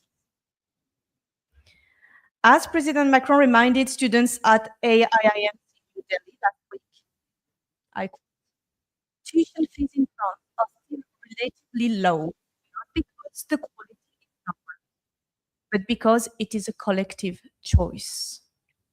It is because in France, affordable education is a strategic national investment. Excellence and accessibility go hand in hand. At the same time, France, through its operator Institut Français in India, does not seek to impose models or practices. Education systems must remain sovereign. Academic governance and professional training frameworks belong to national authorities. Our role is not to prescribe, it's just to partner. Together with Prime Minister Narendra Modi, President Emmanuel Macron launched this year the Franco-Indian Year of Innovation in 2026. This initiative aims to make innovation the new driving force of the bilateral relationship, translating into concrete actions the long-term vision outlined in the Horizon 2047 roadmap. It places technology, research, higher education, academic and scientific mobility at the heart of the cooperation. Throughout 2026, around 100 events will be organized. The launch took place during several high visibility movements that you have probably heard about in the news. The Innovation Forum that was held in Mumbai in February 17th, that gathered more than 400 representatives from both innovation ecosystem, including a large French tech delegation. Discussions focused were on 4 key sectors: aerospace and space, renewable energy and sustainable supply chains, cultural and creative industries, research and entrepreneurship. Another event was the high-level academic and scientific meetings, RUSH, bringing together 200 institutions and over 500 French and Indian participants for an unprecedented collective reflection on the future of bilateral cooperation. These are all the sectors in which France is ready to build education partnerships with India and with you. Talking about economic sectors, you may be interested in the following departments that the French Embassy covers here in India. The Economic Service represents the French Ministry for the Economy and Finance and primarily supports high-level bilateral economic dialogue. The Business Funds team is the French national agency for international business development. It supports French companies entering or expanding in India, assists Indian investors in France, and facilitates B2B meetings and sector-specific delegation in close cooperation with Indian industry bodies and Chamber of Commerce. The Choose France team promotes France as a destination for Indian investment, with a focus on strengthening foreign direct investment flows. Atout France, the National Tourism Development Agency, operates under the supervision of the Ministry of Foreign Affairs and the Ministry of Economy and Finance. The Higher Education and Research Cooperation team works to deepen partnerships between French and Indian institutions by promoting student mobility through its Campus France office, and there is one in Kolkata, institutional agreements, MOUs and MOIs, co-design academic program aligned with future. This tangible outcomes, such as your degrees, co-supervised PhD, research partnership, and faculty mobility. On the école and engineering schools are recognized for their strong apprenticeship tradition and close industry integration. A model particularly relevant for India's fast-growing sectors. Since 2018, the Classe Internationale program has provided international students with enhanced academic and language preparation before entering degree programs, facilitating smoother access to master's and engineering studies. For Indian students, it represents an important pathway into advanced STEM education. And finally, the Language Education Cooperation Team promotes the French language across India in partnership with state education departments, school, teacher training institute, university, and the famous Alliance Française network. In 2026, the first batch of schools will be awarded the label Certified French in School all over India. This is a strong recognition from the French government to any educational institution, may it be private or public, small or big, to educational institutions that are committed in widening student horizons while emphasizing on the quality of teaching French. Some of you already know since 2013, the Future Foundation School takes pride in its very prestigious label, another one, the label France Education, since they hold the biggest French language teacher team all over India, 13. All of them are very highly skilled and teach French not as a foreign language, but also as a medium of education in arts, sports, and mathematics. There is also a flagship initiative that is called the French for All, French for a Better Future, that has been launched in 2024, that aims at providing any governmental school a French corner, which is free resources, flashcards, books, any material that is requested, and free seminar of information for parents, students, and teachers for any school that do not have the priority or the resources to offer French to its students. Yet, these governmental schools, and only a few states so far have been committed to this project, are facilitators for students to open their horizon to international background and also the French culture. Can you imagine an Indian student in France that may build a startup connecting Bengaluru to Paris? A French researcher collaborating with an Indian institute that may co-develop scalable solutions for global health or climate resilience. This is the essence of France and India alignment, education that anticipates market shift, training that responds to innovation, and research that converts into but that this forum be not just a milestone, but a moment where Franco-Indian educational cooperation becomes a global benchmark for strategic cooperation. Thank you, merci, and namaskar.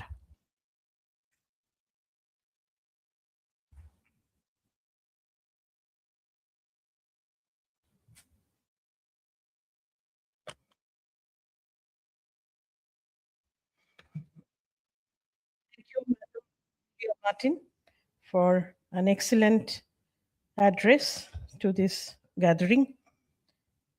So now I would request our special guest, Professor V.N. Rajshekharan Pillai, Advisor and Professor of Eminence, Reliance Geo Institute, and former Chairman, UGC. Sir, kindly address us.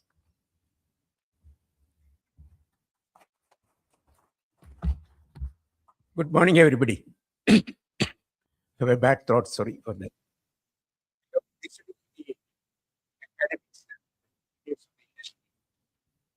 During the last two sessions, I compliment the Indian Chamber of Commerce for organizing the fact that the is attending and contributing to this. The theme we have selected is Viksit Bharat 2047, role of higher education and the role of universities. And we are organizing this event in Calcutta. The Calcutta University, for example, it was the seat of Bengali Renaissance, Indian Renaissance. This is the seat of Rabindranath Tagore, Amartya Sen, Mother Teresa, C.V. Raman. They were all here as part of the university system in India. Probably I support all the points which were raised, which were presented earlier. I compliment them. In addition to that, I would like to put a question: why universities? Because that's a little bit philosophical question, a provocative question also. Because universities in the 2047, we will have 7,000. The national education, all the colleges, universities, years to come. Proposition. Teaching universities, teaching research universities, and research universities in this country. What are universities? What does it mean? Universities are universes. The very word, the whole, the very meaning of the word universities, they are universes. The whole is now, what is happening now? Probably we have some sort of illusion, some sort of confusion whether the university is only a track or it's an idea. Just look at Pandit Madan Mohan Malaviya's Benares Hindu University. What was this? Sarva Vidya, that Sanskrit word was, sir. Sarva Vidya Rajat. Rabindranath Tagore, Allahabad University. Of course, we talk about the multidisciplinary universities. That's what we international multi universities cannot be the name itself. But probably it is happening now that now many of the universities are just engineering courses, management courses, or medical conglomerations, something like that. That's the type of generation university. I'm not saying that it is not, it is not, but we should think about as part of the national education that it should have multi-educational. Therefore, the point here is that university is not just a hyper vocational training.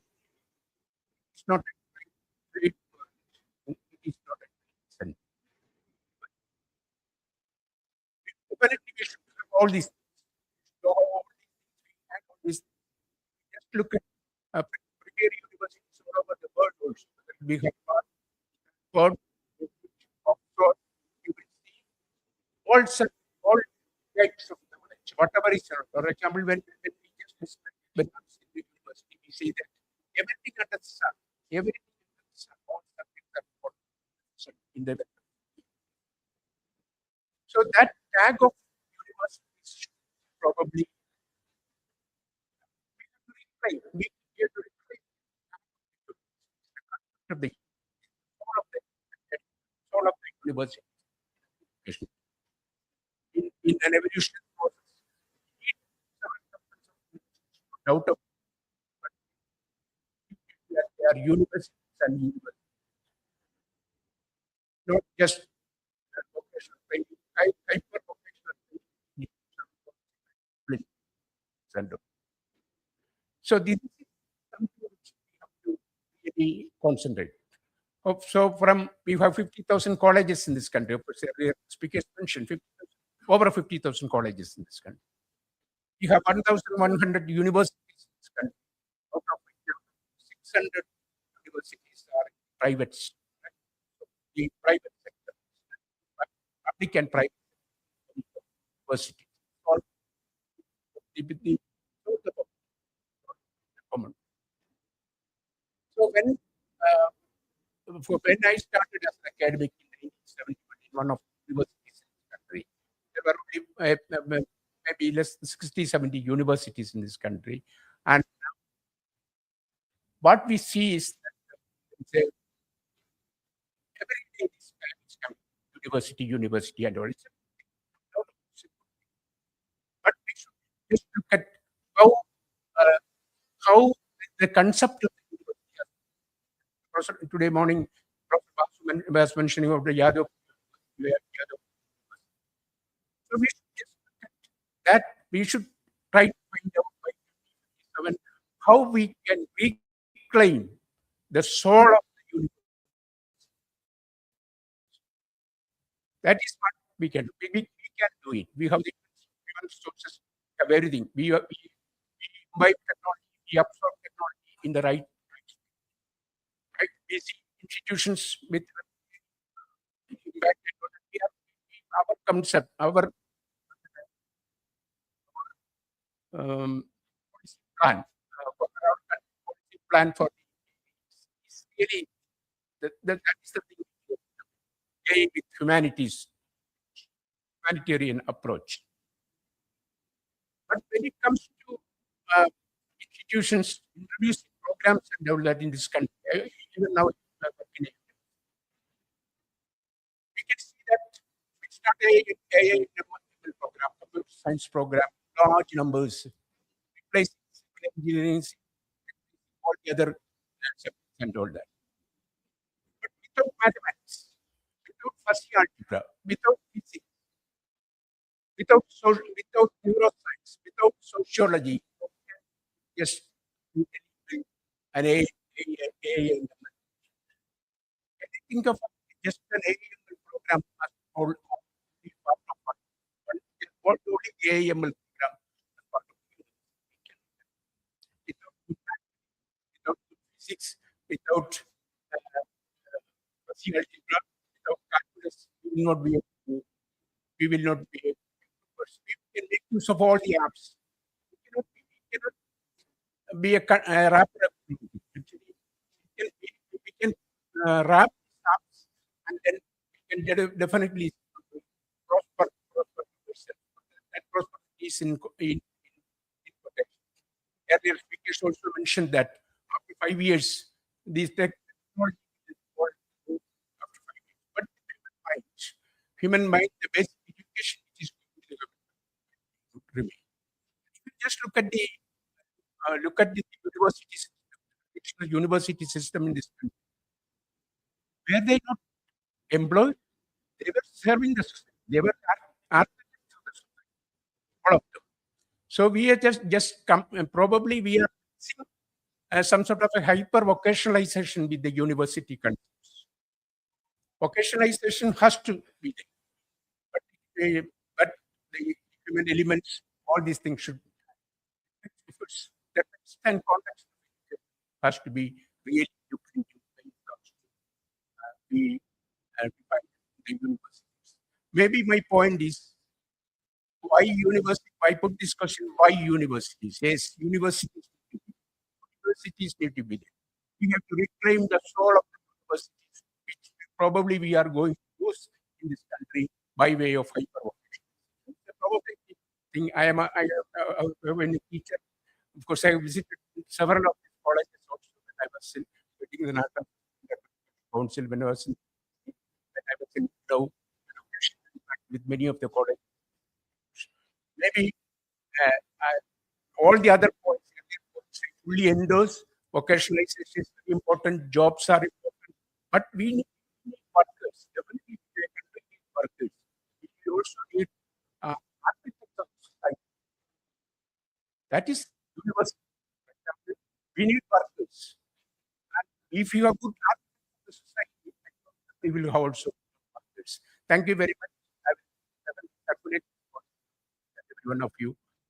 I ask that by 2027, the soul of the university is the concept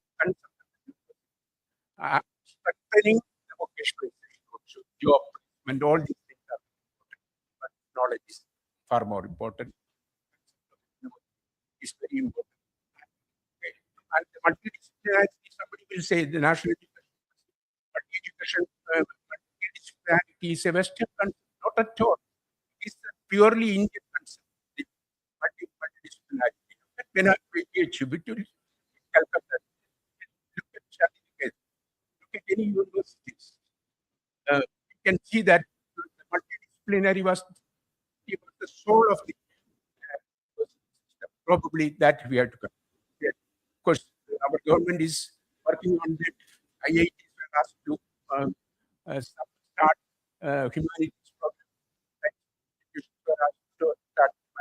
program. It's very, very important. And therefore, just look at the governance pattern, governance structures in such a situation. It's very important. For example, we talk about national education policy. It's a document of the Department of Education of the Government of India. The medical education, agriculture. Now nothing is part. How can, for example, the education institutions are trying to come together, but the government departments are separated and they are getting away from this, putting together, things will not happen. And therefore, we have of a consensus to implement the nationality and to make the soul of the university in the years to come. Thank you very much. I just thought of this.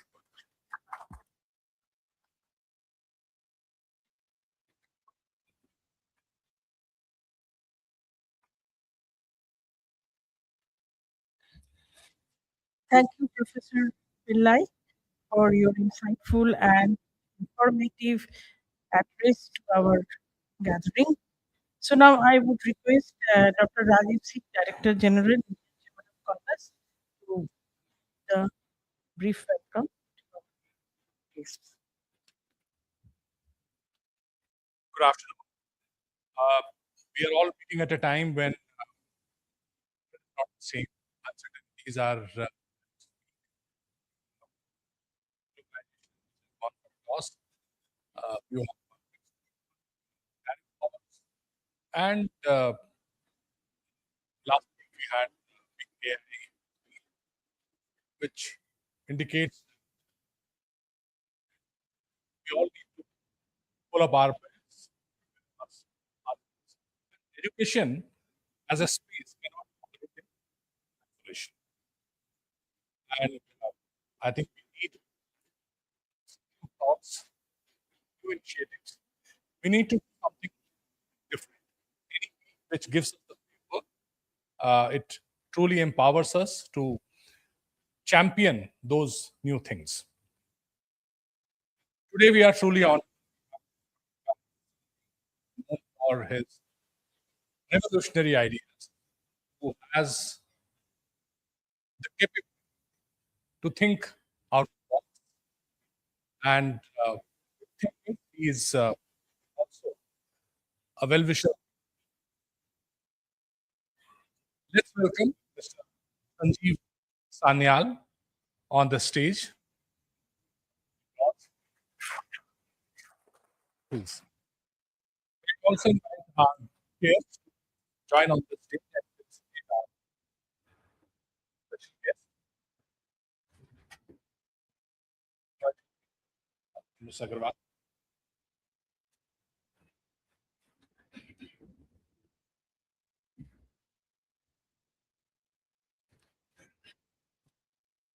A formal welcome.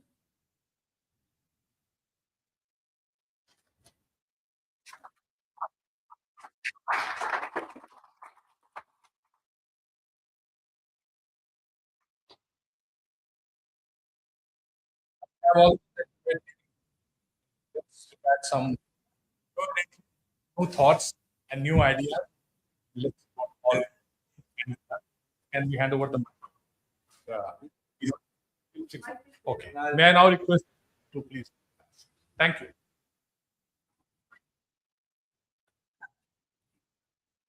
Good afternoon, ladies and gentlemen, and let me begin by thanking the Indian Chamber of Commerce for giving me this opportunity about a topic on which I've spoken before, but I think we need to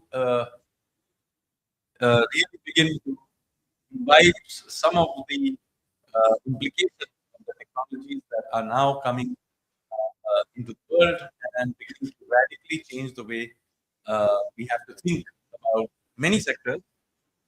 In this talk that I'm going to give, I'm going to specifically the university education, higher education, university education, because I think as the world deals with new technology of artificial intelligence, we have to realize that tertiary education, particularly the lecture-based tertiary education, is now essentially okay. The university as we know it is a field. Effectively, what university life was about was a large part of it was about lectures, about taking exams to prove that you had imbibed some of the knowledge from those lectures. You also went to spend some time. Some part of this, in fact, a very large part of this, is now effectively redundant. Living as we do in artificial intelligence world, effectively no reason for students to spend 40 of their time living in campus away from home,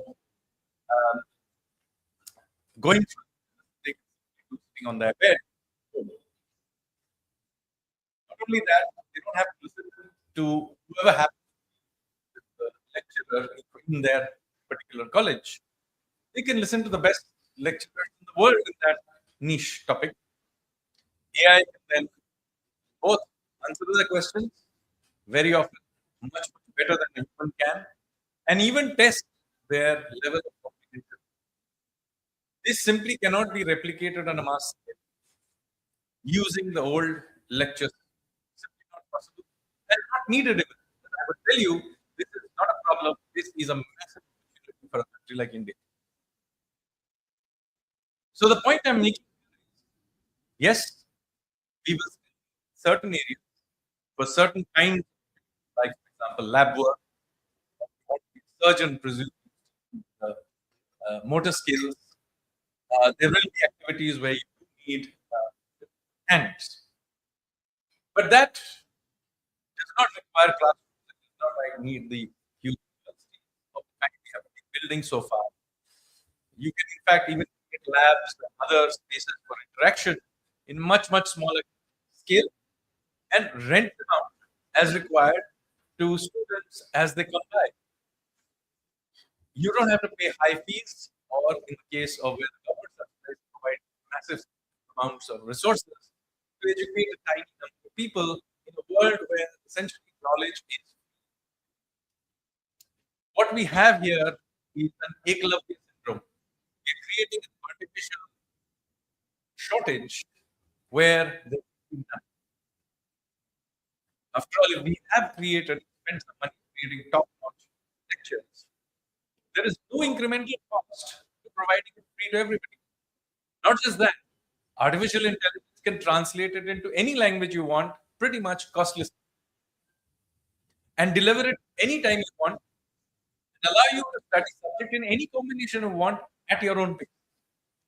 So, this idea that you have to go for a particular length of time studying particular set of subjects in certain combinations.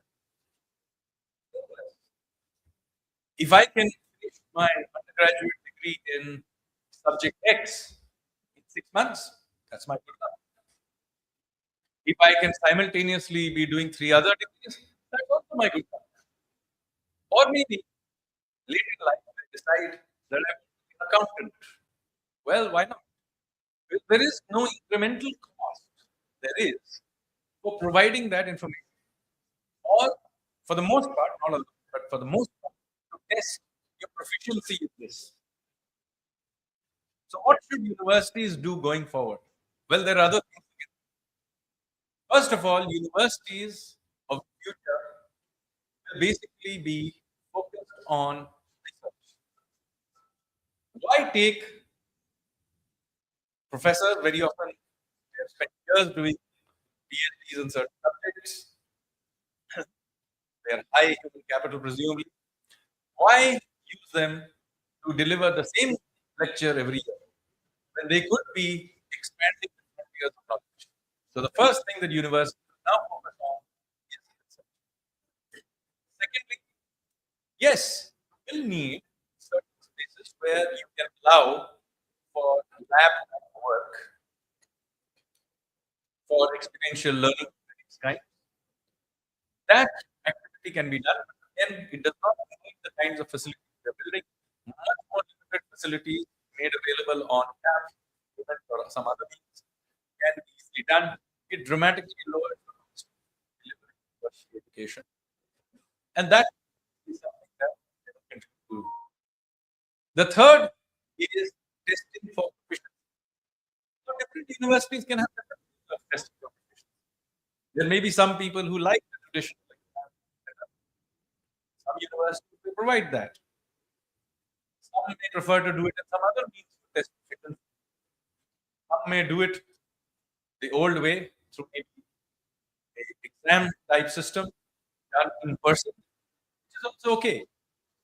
There may be certain areas or in universities which want to specialize in old human tested systems, which is fine, but it doesn't require, said, large amounts of, you don't need 2,000 people to educate 1,000. Where some large campuses we sometimes you can have small campuses. You can bring in testing people when you need them. And in any case, a very large part of the testing can also be automated. That is an important part of how. Now, somebody will here tell you, oh, but what about human interaction? Well, let me tell you that the universities that we have are a creation of the late 19th century. Basically, into the 1960s, it was a very elite activity. In the last 50, 60 years that we have had massification of universities. Before that, did not people have social life? So we will create new ways of having social interaction. People may, in the old days, they used to join, they used to hang out with their co-workers. They would go out, join a kirtan club or some religious, maybe some khada club. There are many other ways in which it's not like 300 years ago when there were no universities, they did not have social interaction. So new institutions with the right position. If peer-to-peer learning is what you want, then first of all, a lot of it, for those who are below the age of 30, much of this anyway happens online. And periods of time, you invite people to come to the university for a month, 2 months, give them a feeling of a patch. But then remember, the same campus can be used if you spend 2 months a year. The same campus can then be used for 6 months. So can you see that effectively we have here an opportunity to make tertiary education effectively available. Even for the need to insist on some peer-to-peer learning, we can make it radically cheaper. And by the way, we will then have to throw out of the window many of the received wisdom. For example, this idea that classrooms should be small. If classrooms are there, not for peer-to-peer interaction, larger classrooms are better than smaller ones. Go to the top university in the world, so routinely with 200 people. Why is it that we want 40? Why? We want to increase the pool of with which. Can you see where I'm going with this? The point I'm making is, for a country, we are to build the kind of university in the most way. It is simply not possible. We will go through a demographic spike in the next 20 years.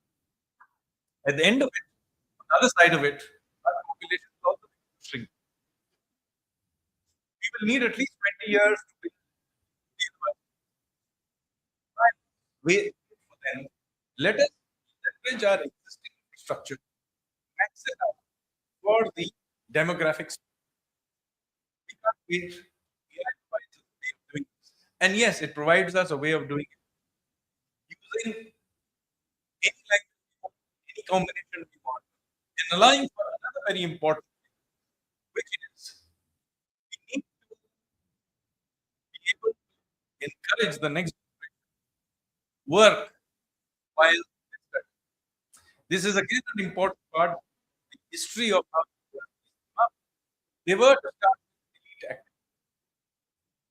So therefore, one of the things the elite wanted to do is they put a for years of their life away, supported by their parents.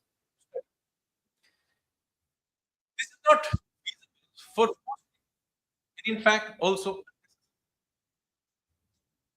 after all, there are some even today some very difficult skills that are required by people who actually work while they study. For example, chartered accountants. Yeah. Of too many very high skill jobs, chartered accountants be right up with. How do they go about it? They're expected to essentially as study. Of course, they have certification testing, which of course should be the case. But They essentially work while they study. This allows people from much poorer backgrounds to live at home. So this is the image of people from relatively modest backgrounds, people working and studying at the same time, getting the certifications along the way at the speed they wanted. Older people who want to change professions, going and studying while they are doing their profession, maybe changing course. These are all possibilities. So we need to hold university as soon as possible because it already is the case that the technologies I've just described exist. These are not technologies. They already exist. And guess what? It already allows you to do this. Whether it was because it got forward in chance, in debate, but it turns out NEP actually allows it because it puts in there the idea that you can essentially accumulate your degree, accumulate of credits. My own view is accumulate your credits at your own pace. You want to do it in a shorter period, do it in a shorter period. You want to do it longer, do it in a longer, as long as you can. What is a degree after all? A degree is simply a certification that you have a certain level of proficiency in the subject. That is it. And in an environment where technology is changing so fast, it is unlikely where in many fields their curriculums to keep up with.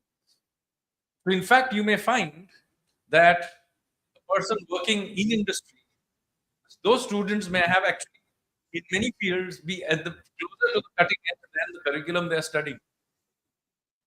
So this world that I am just describing, as I said, already has, you have top cutting edge universities like IIT Madras already allow you to get an IIT Madras degree online, except for certain things you have to do IIT Madras. So this is not the third tier, fourth tier institution. This is IIT Madras. Allows you to do your degree online. I think it's fantastic. Many universities in the world also moving in this direction. I think it's a great thing. Two, apprenticeships and encouraging young men and women at 18 to start working while they are studying is also a good thing.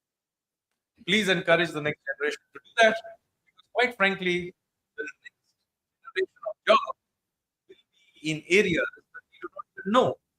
We can't wait for professors to get PhDs in that while already the case that, there are entire professions, like, for example, broadcasting, social media influence. They're actually professions. But how many people have done a PhD in it, and how many professors are there in this? Millions of new jobs are being created in completely new areas. The professors will be the ones behind the curve, not the students. Should the students wait for the professors to catch up? No. Let them be at study. And this will also put pressure on the university system, get out there, interact with industry, interact with the rest of the world, and upgrade themselves faster. Because if they don't, value of the degrees they are creating will deteriorate very quickly. As I said, one university that provides relevant skills and now has effectively capability of giving degrees because you don't have a lecture theatre will simply take over the whole market. Supposing that university X that gives a degree in a brand new area that is newly emerging, they will just corner the whole market. In fact, even today's IT boom that we have was not based on our university system. It was based on completely private run coaching centers. My generation will remember them. Nearly every street corner used to have these NIIs. They were the ones who drove India's IT engine. It wasn't our IITs. our IITs sent all their best abroad, at least in those days. Now it is digital. So it was NIITs that drove it. So what I will see change of the way the world universities work, and we don't have to wait for the West University, for Oxford and Cambridge to change. In the creation of the medieval period, I went to Oxford myself. Even there, by the way, lecture theatre is not given as much primacy as it is in universities. And I'm telling you, they too are beginning to rethink the way they provide education. We don't have to wait for them to start. We can leapfrog. And we need to leapfrog, as I said, because it is impossible for the world's largest population going through a demographic in the next 25 years to build the universities in time for this wave. By the time we have actually created it, we will have gone past us. We will end up with excessive amounts of, as it happened in Korea, Japan, and so on. Korea, for example, struggling its universities. They're lowering standards to bring students in as their population begins to decline. Same thing is going to happen in Japan and so forth. It's not very long ago. Universities in Korea extremely difficult, extremely competitive to get into. 1 decade later, it's with students. Think about it. This will happen to us. So rather than build up all this real estate, let us leapfrog, use AI to essentially create a system where for the next 20, 25 years, we are able to deliver high quality tertiary education at the lowest possible cost. I would say a public system that is essentially free. Encourage our students effectively to work in the workplace while they study. Because now broken the link between scheduling and things which is basically stopping them from working. And essentially begin to rethink the whole concept of universities. The 19th century university, ladies and gentlemen. Thank you very much.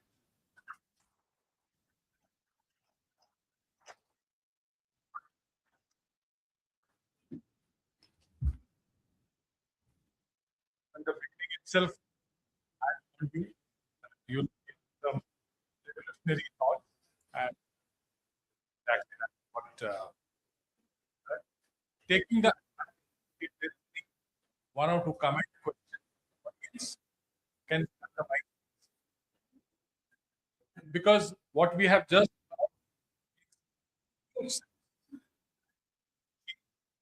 if we continue to follow what we have been doing for decades, I think we are going to go down. So yeah, kindly be very Yes. Sir, many foreign students to India. So whether it be threat or an opportunity, what's your view? Can you repeat, please? Many foreign universities are coming to India to establish colleges and schools in India, partnership with the existing promoters. So whether there will be a threat to the existing it will be an opportunity.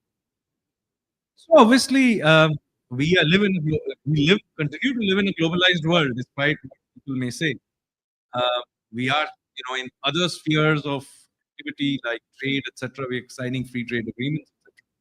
So certainly, it's a good thing that we are creating linkages with other universities where we can imbibe their knowledge. And as I said, in an environment of artificial intelligence and online education, we may be able to create. But let me also say that at the same time, we need to be careful of not importing various kinds of woke ideologies that pervade some of these Western universities. That should not be. Those ideologies have caused havoc in universities in the West. Importing those kinds of ideologies into India is not appropriate. But yes, where there is technology involved and we can imbibe something from it, why not?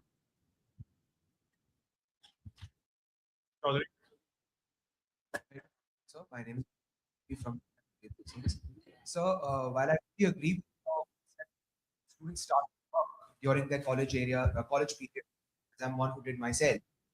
So, college very often also to really grow on a personal front. You know, it gives them a broader worldview. Live alone. They often live alone from their parents, and the sense of independence that a youngster is quite tremendous. So, sir, post world where one can be in the comfort of his own home, what avenues would you suggest to actually grow more personal confidence? So I'm telling you that these people should be working.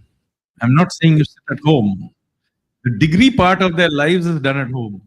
Otherwise, what better than somebody who earns their own living, right? Living in the university campus on daddy's money is not making the person stand on their own legs. Surely, even if you happen, because in our social structure, even grown-up people live with their parents. It's not a big deal. So that has no such connotation in our system. But on the other hand, earning your own living surely is something to be commended. And I would argue, therefore, that in our social system, it does not matter if you're still living at home, that you are measuring that by some American standard. In our standard, the main thing is, do you go there and work and earn your own living? And it may be in your own father's business, but as many people here who may be from business background will tell you, working in your own daddy gives you no small comfort because the hardest taskmaster may be your own parent. So the point I'm making is that this idea that you have to separate out your life is not meaningful anymore. Uh, why do you go to university? Well, to gain knowledge. That knowledge is now available in multiple ways. Some people may still go to old style university. That's fine. I'm not stopping them. I'm just telling you the bulk of the education will be given in some other fashion. And meanwhile, your personal life may continue in totally different ways. You will be working, presumably join the local gym. You may have other kinds of social structures. I don't know. You'll probably, since you're working, you may be, by the time you're 22, you may be even doing business trips, etc. So you tell me, would you hire somebody who's worked from the age of 18 and has been actually selling some products, etc., while doing the degree? Or would you hire somebody who's only done that degree sitting in college? There is no contest. In fact, some of the biggest cutting edge tech companies in the world are clearly stating to you that they'd rather hire 18-year-olds with no university education at all. Already you have Zoho has said this, Elon Musk has said this. If the most intelligent people in the world are telling you this, in fact, some of the richest people in the world, like Mark Zuckerberg, Gates, etc., didn't even finish their degrees. So this has been in the works for some time. So if universities want to remain relevant, it is for them to prove their relevance, not for the student to wait for that change.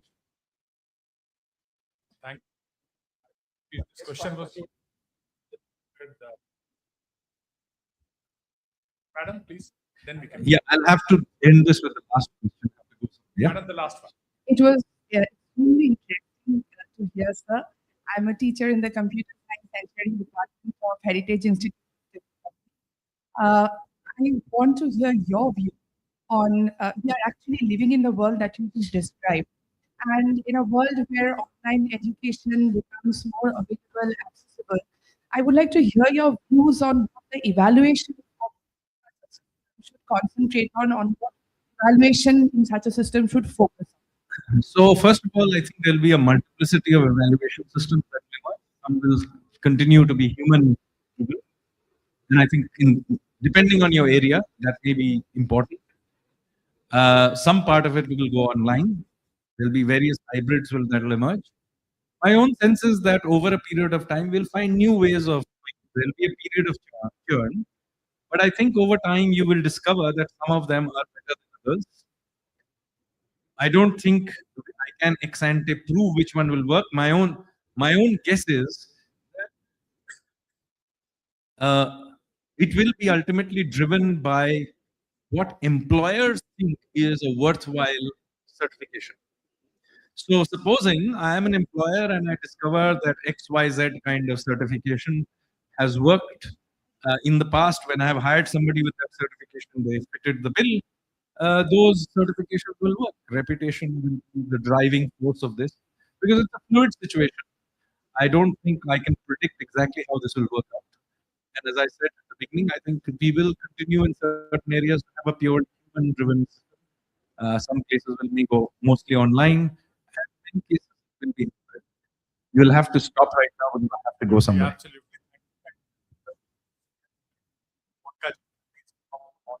And present a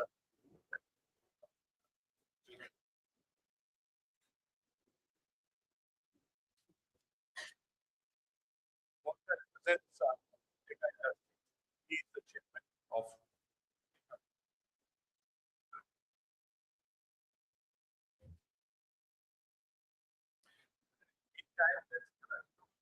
round of applause.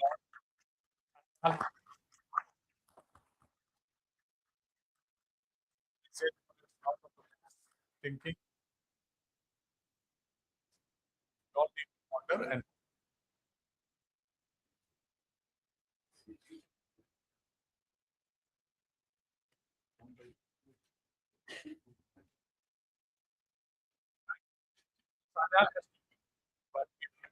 the session. Mr. You could stay on stage.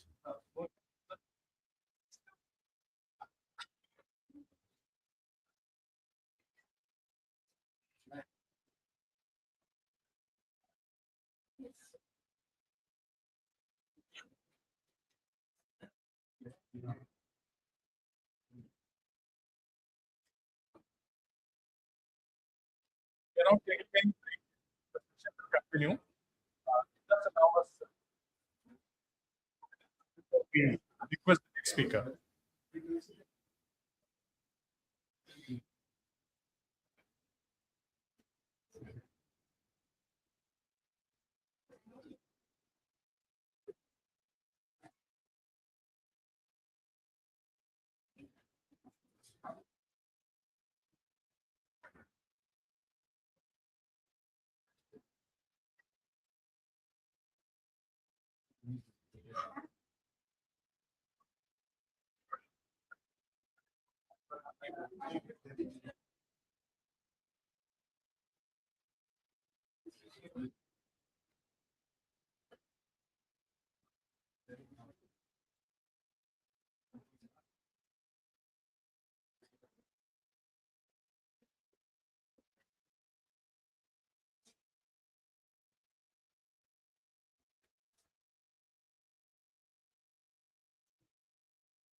We are continuing this session. Now I would request Mr. Madan Mohan Mohanka, Chairman Tega Industries. Sir, kindly address us.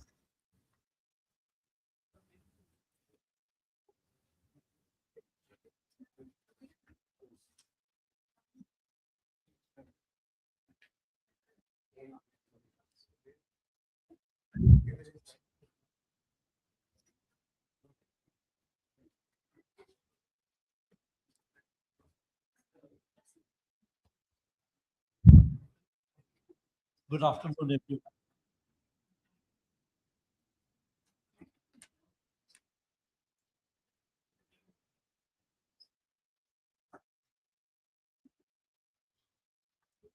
I'm delighted and honored to be invited to participate in this seventh Life Education Forum. My focus will be on creating job creators rather than job seekers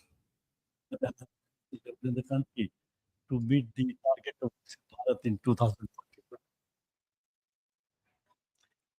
2047, India would have been an independent nation for 100 years. The goal set by our Honorable Prime Minister is that Bharat should transition from developing nation to becoming a developed nation. This means to become an Atmanirbhar Bharat. In short, to meet our target of becoming number one economy in the world by 2047. We must create million billionaires out of 1.4 billion who live in rural and urban areas. Currently, lack of opportunities it is billionaires. By 2047, we will go 1.69 billion, 1.4 billion. Our revenue has to be $32 trillion. Dollar is expected to become 130 rupees. Per capita income between $21,000 equal to 24-25. Can the employment provide this income? Answer is no. Hence, we have to create educational system and people get jobs.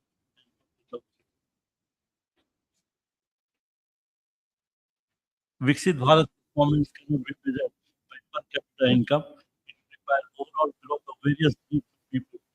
We will have to migrate from financial numbers to multi-dimensional development of human capital. Without adequate jobs, our demographic dividend can quickly become a demographic disaster. We cannot afford such eventuality. We must therefore plan for it. Not too late yet. We need to create job creators. How many and how? This can only happen with the participation of large number of people, men and women, in this industry. This requires a paradigm education, foster education, and changing the mindset of people which require education to be starts. Access of good housing, nutrition, sanitation, equitable access to housing, nutrition, and sanitation. Access to the quality education, high efficiency, and sense of civic responsibility. Equitable access to quality education with lower literacy and sense of civic responsibility. Access to affordable quality healthcare in both infant and maternal mortality. Access to quality healthcare resulting in high maternal mortality. Well developed transport communication system, weak transport communication is a balanced contribution to GDP by agriculture, giving food security, manufacturing and services versus imbalanced contribution to GDP. Manufacturing GDP to go up in 15, 16 to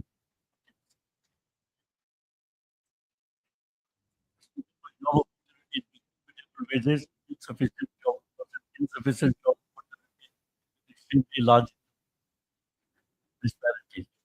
Efficient institution of governance and human development index versus inefficient institution of governance and low human index. Yeah, today, 2026. While there have been relatively good progress in the last 20 years, we still have a lot of work to do to achieve the above parameters. We only have 2 years to achieve such a vision. Such a vision cannot be achieved by any government, by any university, by any education, unless the participation of all people. Children of today will become the adults in 2000.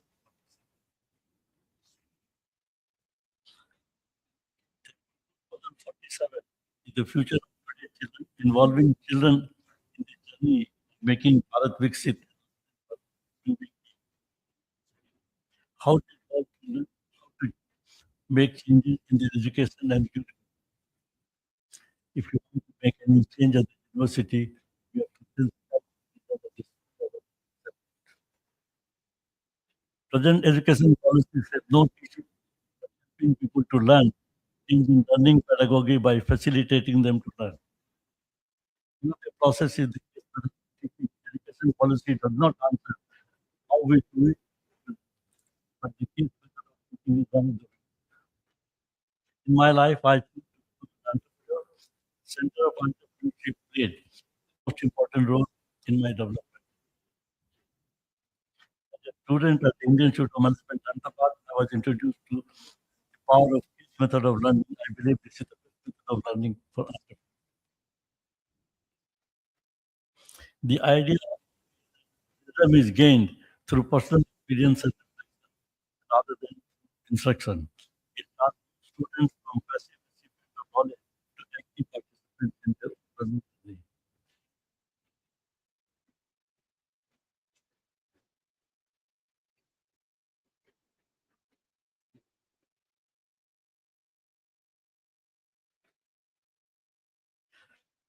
It teaches students not what to think, but how to learn how to put themselves in the facing a real challenge, real consequences. In doing so, it cultivates not only intellectual rigor but also emotional intelligence, empathy, leadership. These are the qualities we need in the next generation of change.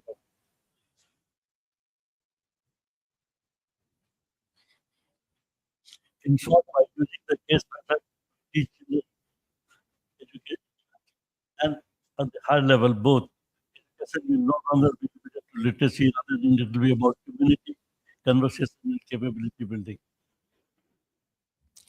It can be done by case center at Ahmedabad. The case center was established by 6 months ago in Ahmedabad for strengthening the quality of teachers in other IIM and business schools. Now we have started developing for class 9, 10, 11, 12 as entrepreneurship case method of teaching. Before we start focusing on this, our aim is to sensitize and ignite the mind of children in the class 9 and 10 to be entrepreneur in job creator rather than be a job seeker and graduate.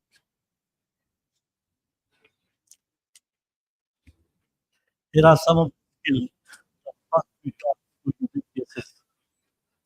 Encourage curiosity and problem solving, promote creativity and creating, teach communication and social skills, basic finance, provide hands-on entrepreneurship, share inspiring stories, encourage growth setting, normalize failure, introduce technology into, provide exposure and empathy.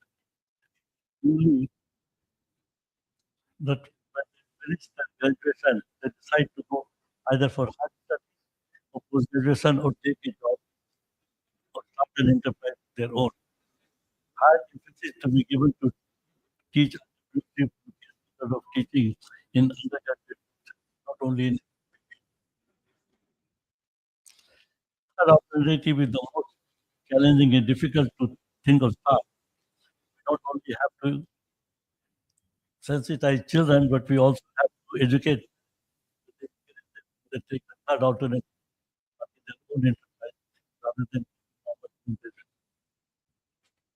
we need to convince the financial institution for change of mindset. This means that we will have to take banks and financial institutions into confidence for provide them easy funding without any. if they fail in their first attempt, that is not a failure, but a step for going up the ladder of success as an entrepreneur. Banks not recognize this and support them to provide second as possible with more deserving candidates otherwise. Society must not condemn him, but treat him as a hero, that he has the courage to take entrepreneurship rather than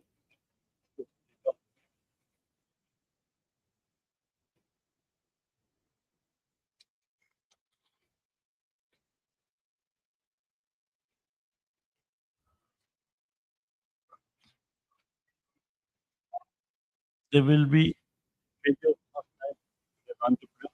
The banks need to provide second loan immediately and encourage them to do. Bankers must have a better monitoring system in place to reduce the risk. Banks learn to trust entrepreneurs and assets created by including on training should be taken as a full. Considering these factors, financing people so they are a strong backing to go global. The education system must take care of this. We'll also be required to create an infrastructure team of experienced businessmen that are in different parts of the country to guide them in business. See, infrastructure is platform to be created. Mentor and mentee will become the member. Handholding team. Failure rate reducing. All associations like Indian Chamber of Commerce, FICCI, CII, local Chamber of Commerce, I'm alumni, senior faculty member, retired business manager, need to take a lead to become the mentee, to become a mentor for these mentees, to hold their hand.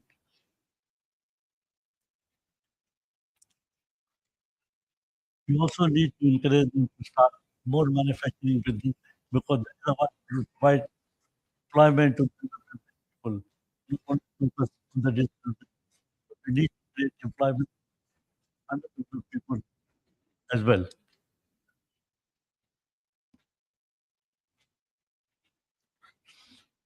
I want to think that about teaching them to start business immediately, but also nurturing mindset, creativity, initiative, resilience, problem solving, financial independence. As schools will in the class 1, 2, 3, 4, learning how to manage the finances. Women participation and empowerment. We have 50% women population in the country, and the rest are the activities. So they are the most important citizens of the country. Self needs to be more active, maybe 1,000 times more, higher income than what it is today. We should create opportunities for women participation, for their economic and digital literacy skills. Currently, there is a very wide gap in women's participation compared to men in working population. We must be in mind that women are inefficient planters. In fact, women produce better quality and better human resources. We have to create safe cooking conditions. In our plant in the edge, we have more than 30% women cooking in material and senior staff. We even started taking the women as the operator in the organization. Higher education needs to be MSME. Entrepreneurship in MSME, we have focused to provide 11 million people job and also 50% of the export. It needs to be educated to start rethinking whether there is a place better. Entrepreneurship opportunities in rural areas, tier 2, tier 3 cities. Social experts like education, health, water, sanitation, so they're innovative is done by M, and we have to get this. MSME are not short of capital as many people think. What they need is not only money, any training or leadership. There should be national MSME academy in every large district to guide them.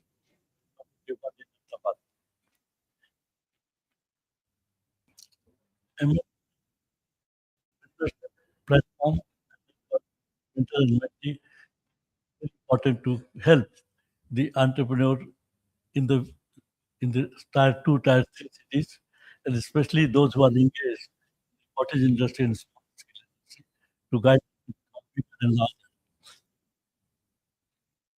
The program will be local vernacular so that people in the cottage industry can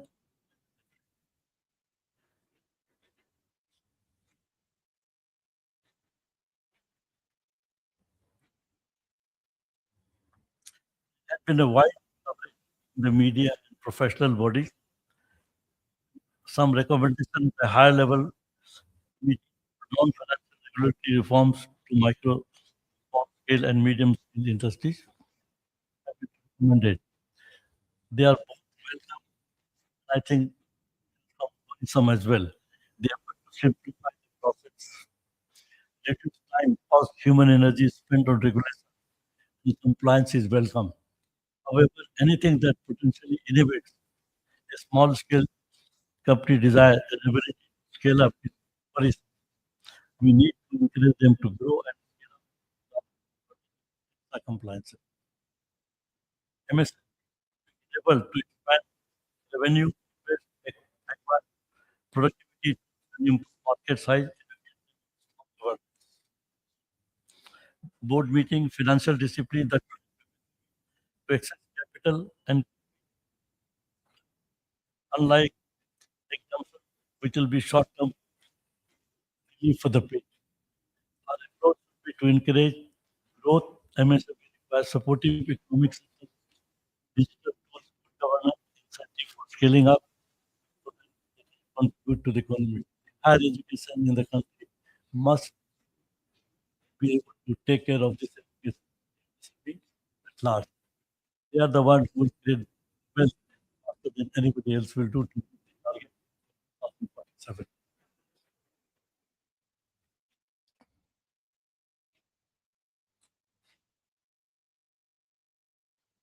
Requires a total ecosystem will include the change in the thinking of the higher education, people who practice it.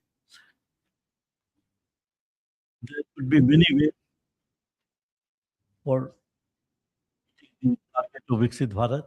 One of the ways would be that we create million billionaires in the create jobs, not jobs.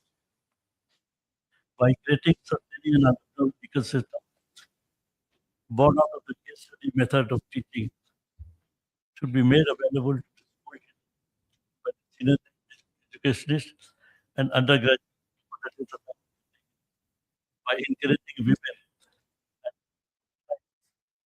and the cottage thousands times more than what we are doing today. People in the seen what life is through the media. Expect that don't get there's a lot of unrest in them. We don't want things like Sri Lanka or Nepal to happen here. We want to happen that in India. The only way to prevent will be to support underprivileged and hold them and enable them to grow. That kind of education that we need to give available to citizens to participate. So you will see a war in India. The war will be fought by the entrepreneurs and not by the army. We need to have we count rupees and the dollars per capita income 2047. We look at many other dimensions like happiness and growth, satisfaction among people, so that we can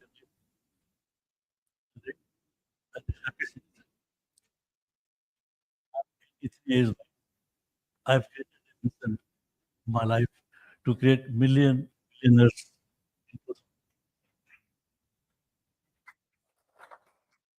I'm not sure that I will live till then. I've created I'm Ahmedabad, where I was a student in 1967 to the case of PPP. I've also created a successor who will take in Ahmedabad and take it forward. This will require a large support from the government because we have to train people in higher education to look.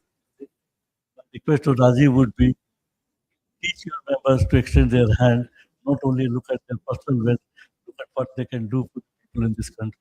Thank you.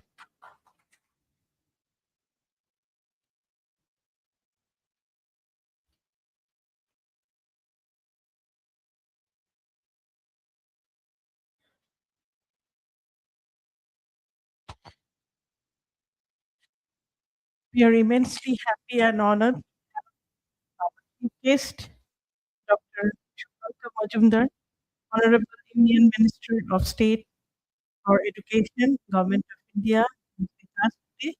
I would request other dignitaries and our chief guest, Honorable Minister, to kindly do the lamp lighting in our summit.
Now, we would request Dr. Shubhanta Majumdar, Honorable Union Minister of State for Education, Government of India, and today's chief guest, sir, kindly address us.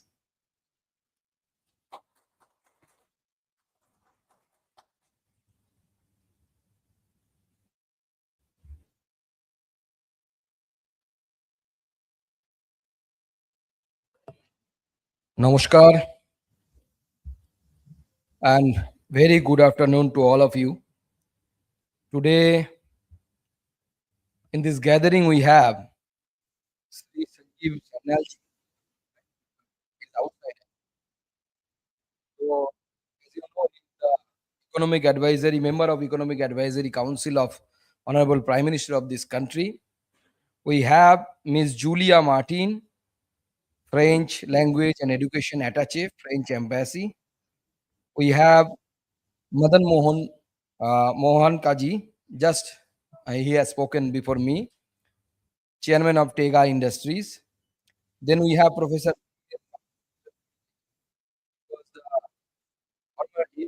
former chairman at that time, 98, 2000, in during that tenure.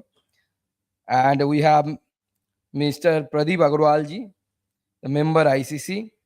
And we have, last but not the least, my friend Shottam Rai Chaudhary ji. He is the education councillor of Data. As I mentioned that though I am a man of education because my background is, as you know, I am a professor of botany.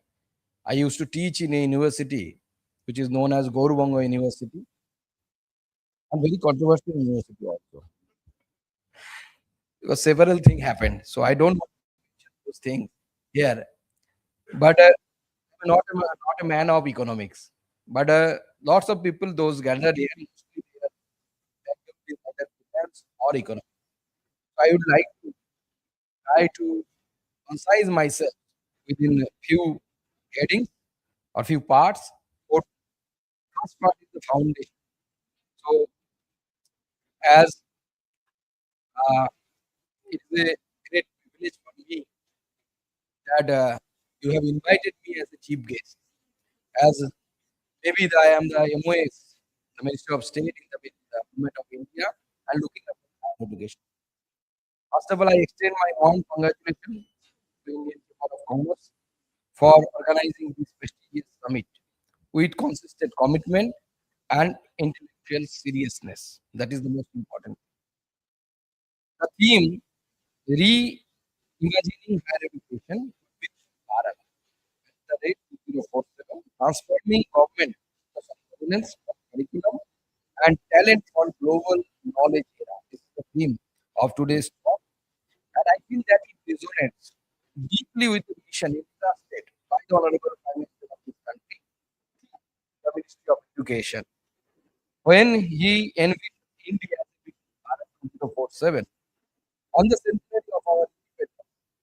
Education formed the foundation of that aspiration. It is moving. Earthquake. Should I stop?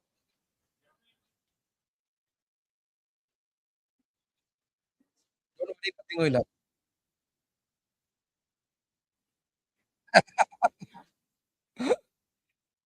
Now it is all settled down, I think. Still, we are having aftershock. It is very natural, with 2023 election is about to come.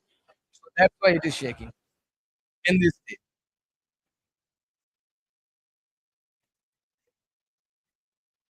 Is it okay now?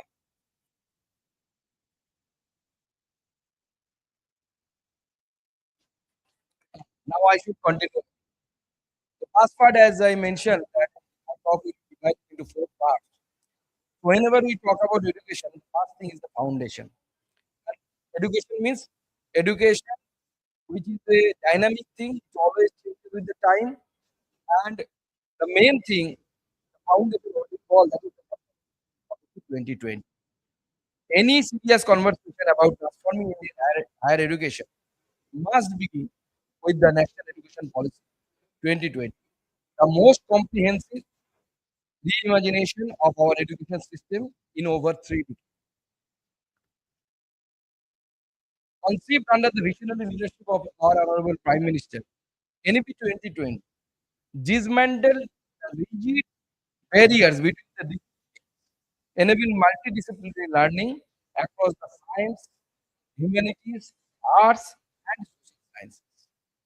It introduced the multiple entry and exit framework and recognizing that every learner's journey is unique.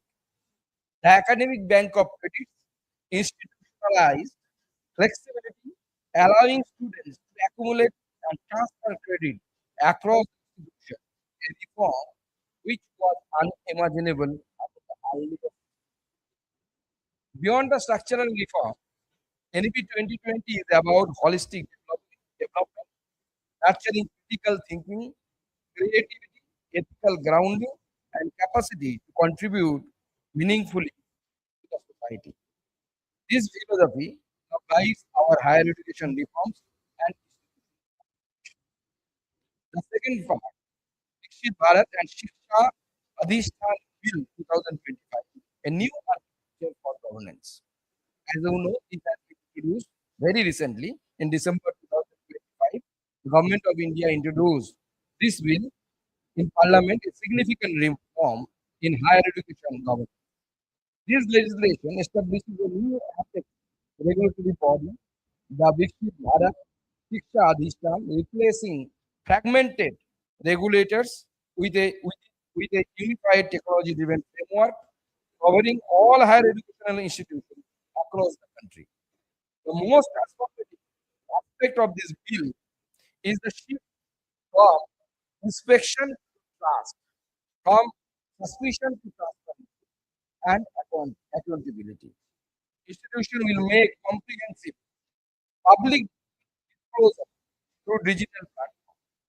High performing institutions will be granted greater autonomy. The objective of this bill build a fair, efficient, and forward-looking reproduction system aligned with the new in by John Alfred. The third part, reimagining curriculum for a global knowledge economy, as mentioned by Pankaj, will lead to the improvement. The governance reform provides the framework. Transformation must occur in person. The world our students will inhabit in 2047 will be shaped by the artificial intelligence, quantum computing, biotechnology, and clean energy. We cannot prepare them for tomorrow with outdated curricula and rigid pedagogy. The government has taken concrete steps to swap the national platform offers thousands of courses from leading institutions, accessible free of cost. Swayam Prabha extends this reach through 32 DTH direct channels. PM eVidya strengthens the digital learning ecosystem, while the National Digital Library provides access to millions of academic resources across disciplines. Research remains central to a knowledge economy.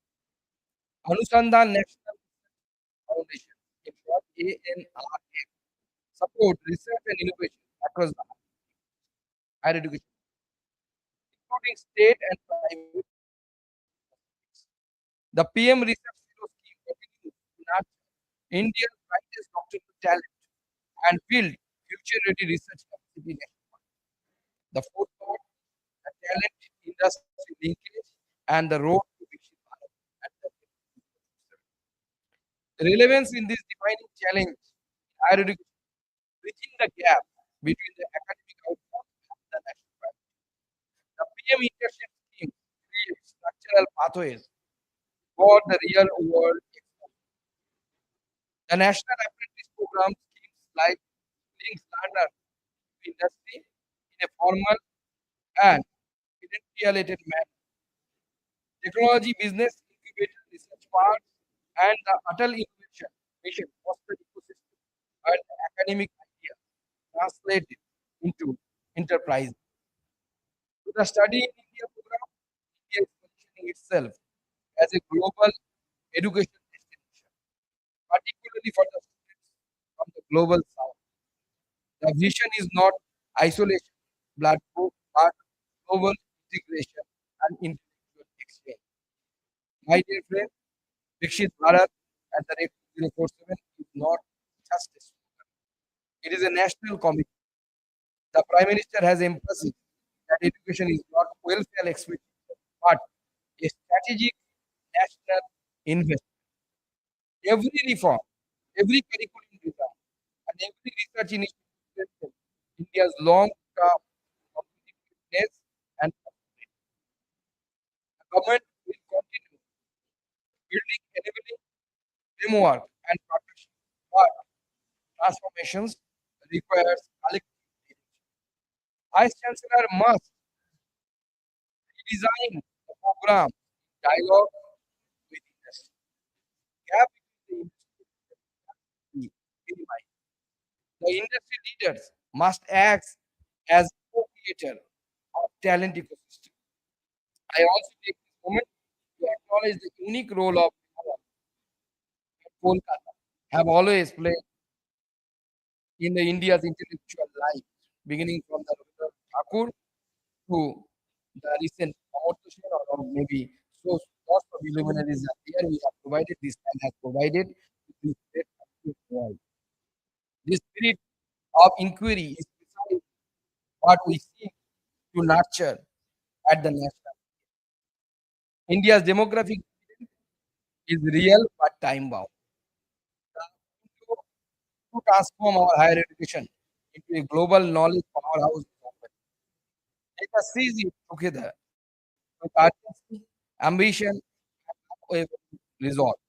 I thank the Indian Chamber of Commerce for convening this important forum and advise the seventh Globalized Education Forum every success. I wish the seventh Global Education Forum get every success. Once again, thank you all. Jai Hind. Jai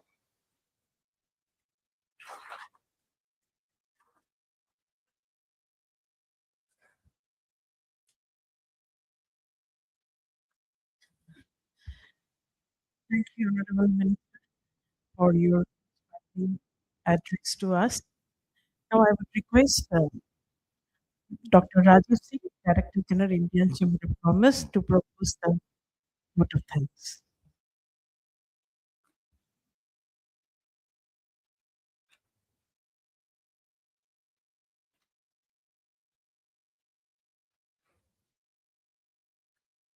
I think since morning we have heard some of the experts, and every speaker in their own way has added extremely useful insights, ideas. Sanyal sort of challenged the whole system. His very revolutionary thoughts of education. And with AI in place, and now with our chief guest, happier because he's not only this of higher education, he's also football. Truly, it's an honor, and I would request to please give a applause to the Honorable Minister for his excellent address. What are your thoughts and ideas how the government is planning to convert this necessity into a strategic mission so that every resource, human resource, is empowered, skilled, has the right kind of tools in his toolkit for the next century. Technology, of course, which the government is very effectively championing.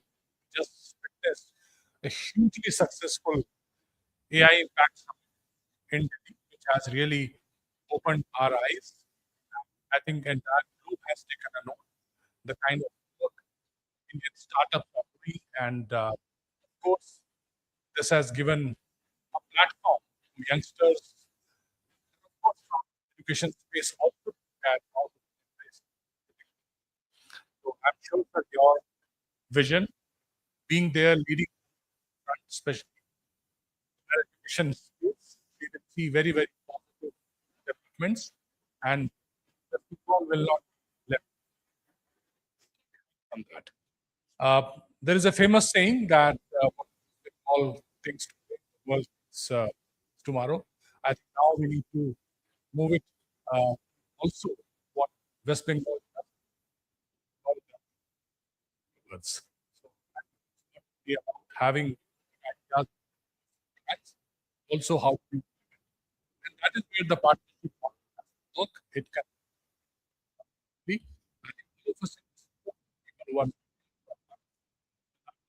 we have to partner play their own role and make this, because it's all about what Mr. Mohan has said.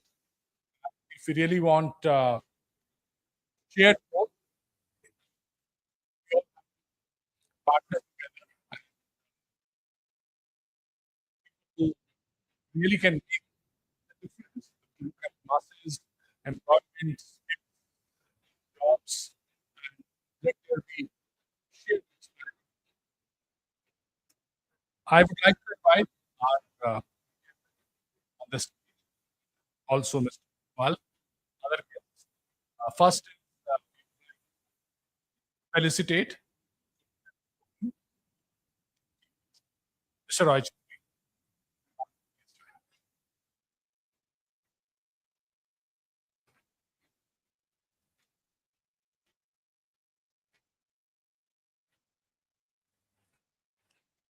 round of applause to our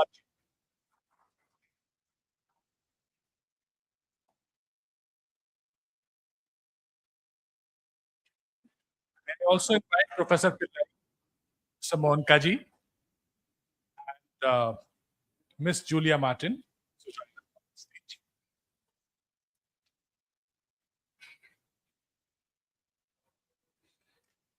And I'll request our chair, please also felicitate our speakers for sparing their time and also sharing their valuable thoughts.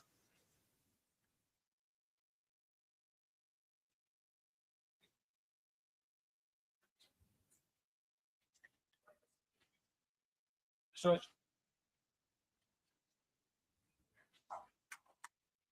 Professor Pillai,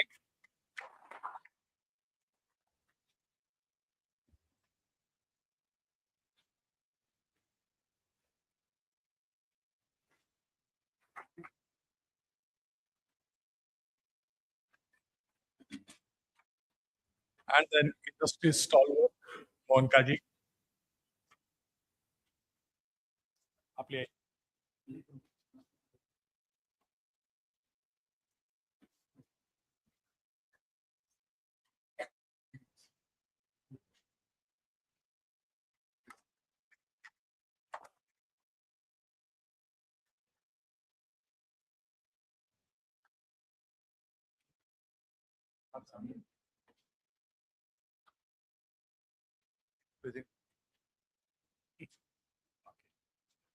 Thank you. Mr. Roy Chaudhary, also to Miss Julia, education attaché from the Embassy of France.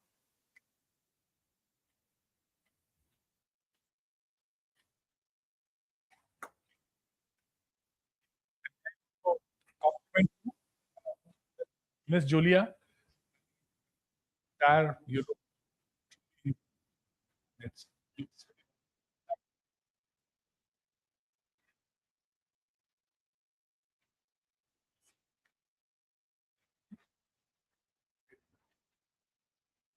now the chair has to felicitate. Co-chair, get the chair.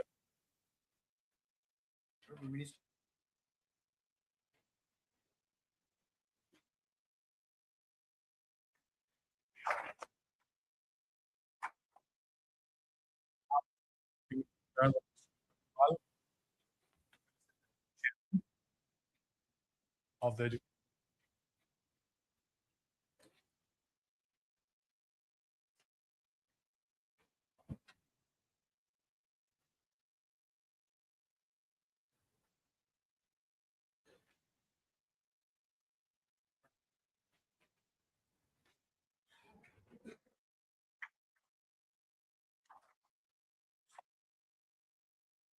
can you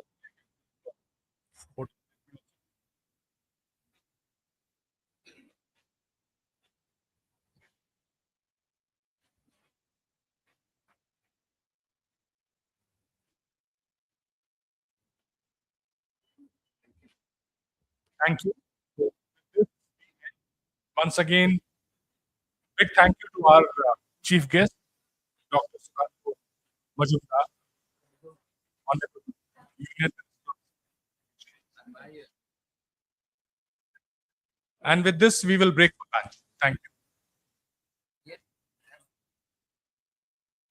Please assemble back.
the citizens of India. The purpose was to give the highest quality research and development to the students of the community, to the students of the state, to the students of the country. IEM has consistently ranked well in National Institutional Ranking Framework, that is NIRF, which evaluates Indian Welcome back. institutions based on quality We will in start education, with our research, next session. and placements. In 2011, Dr. Shottuji Chakraborty's vision took I would another request bold leap everybody to with the kindly settle establishment down. of the University of Engineering.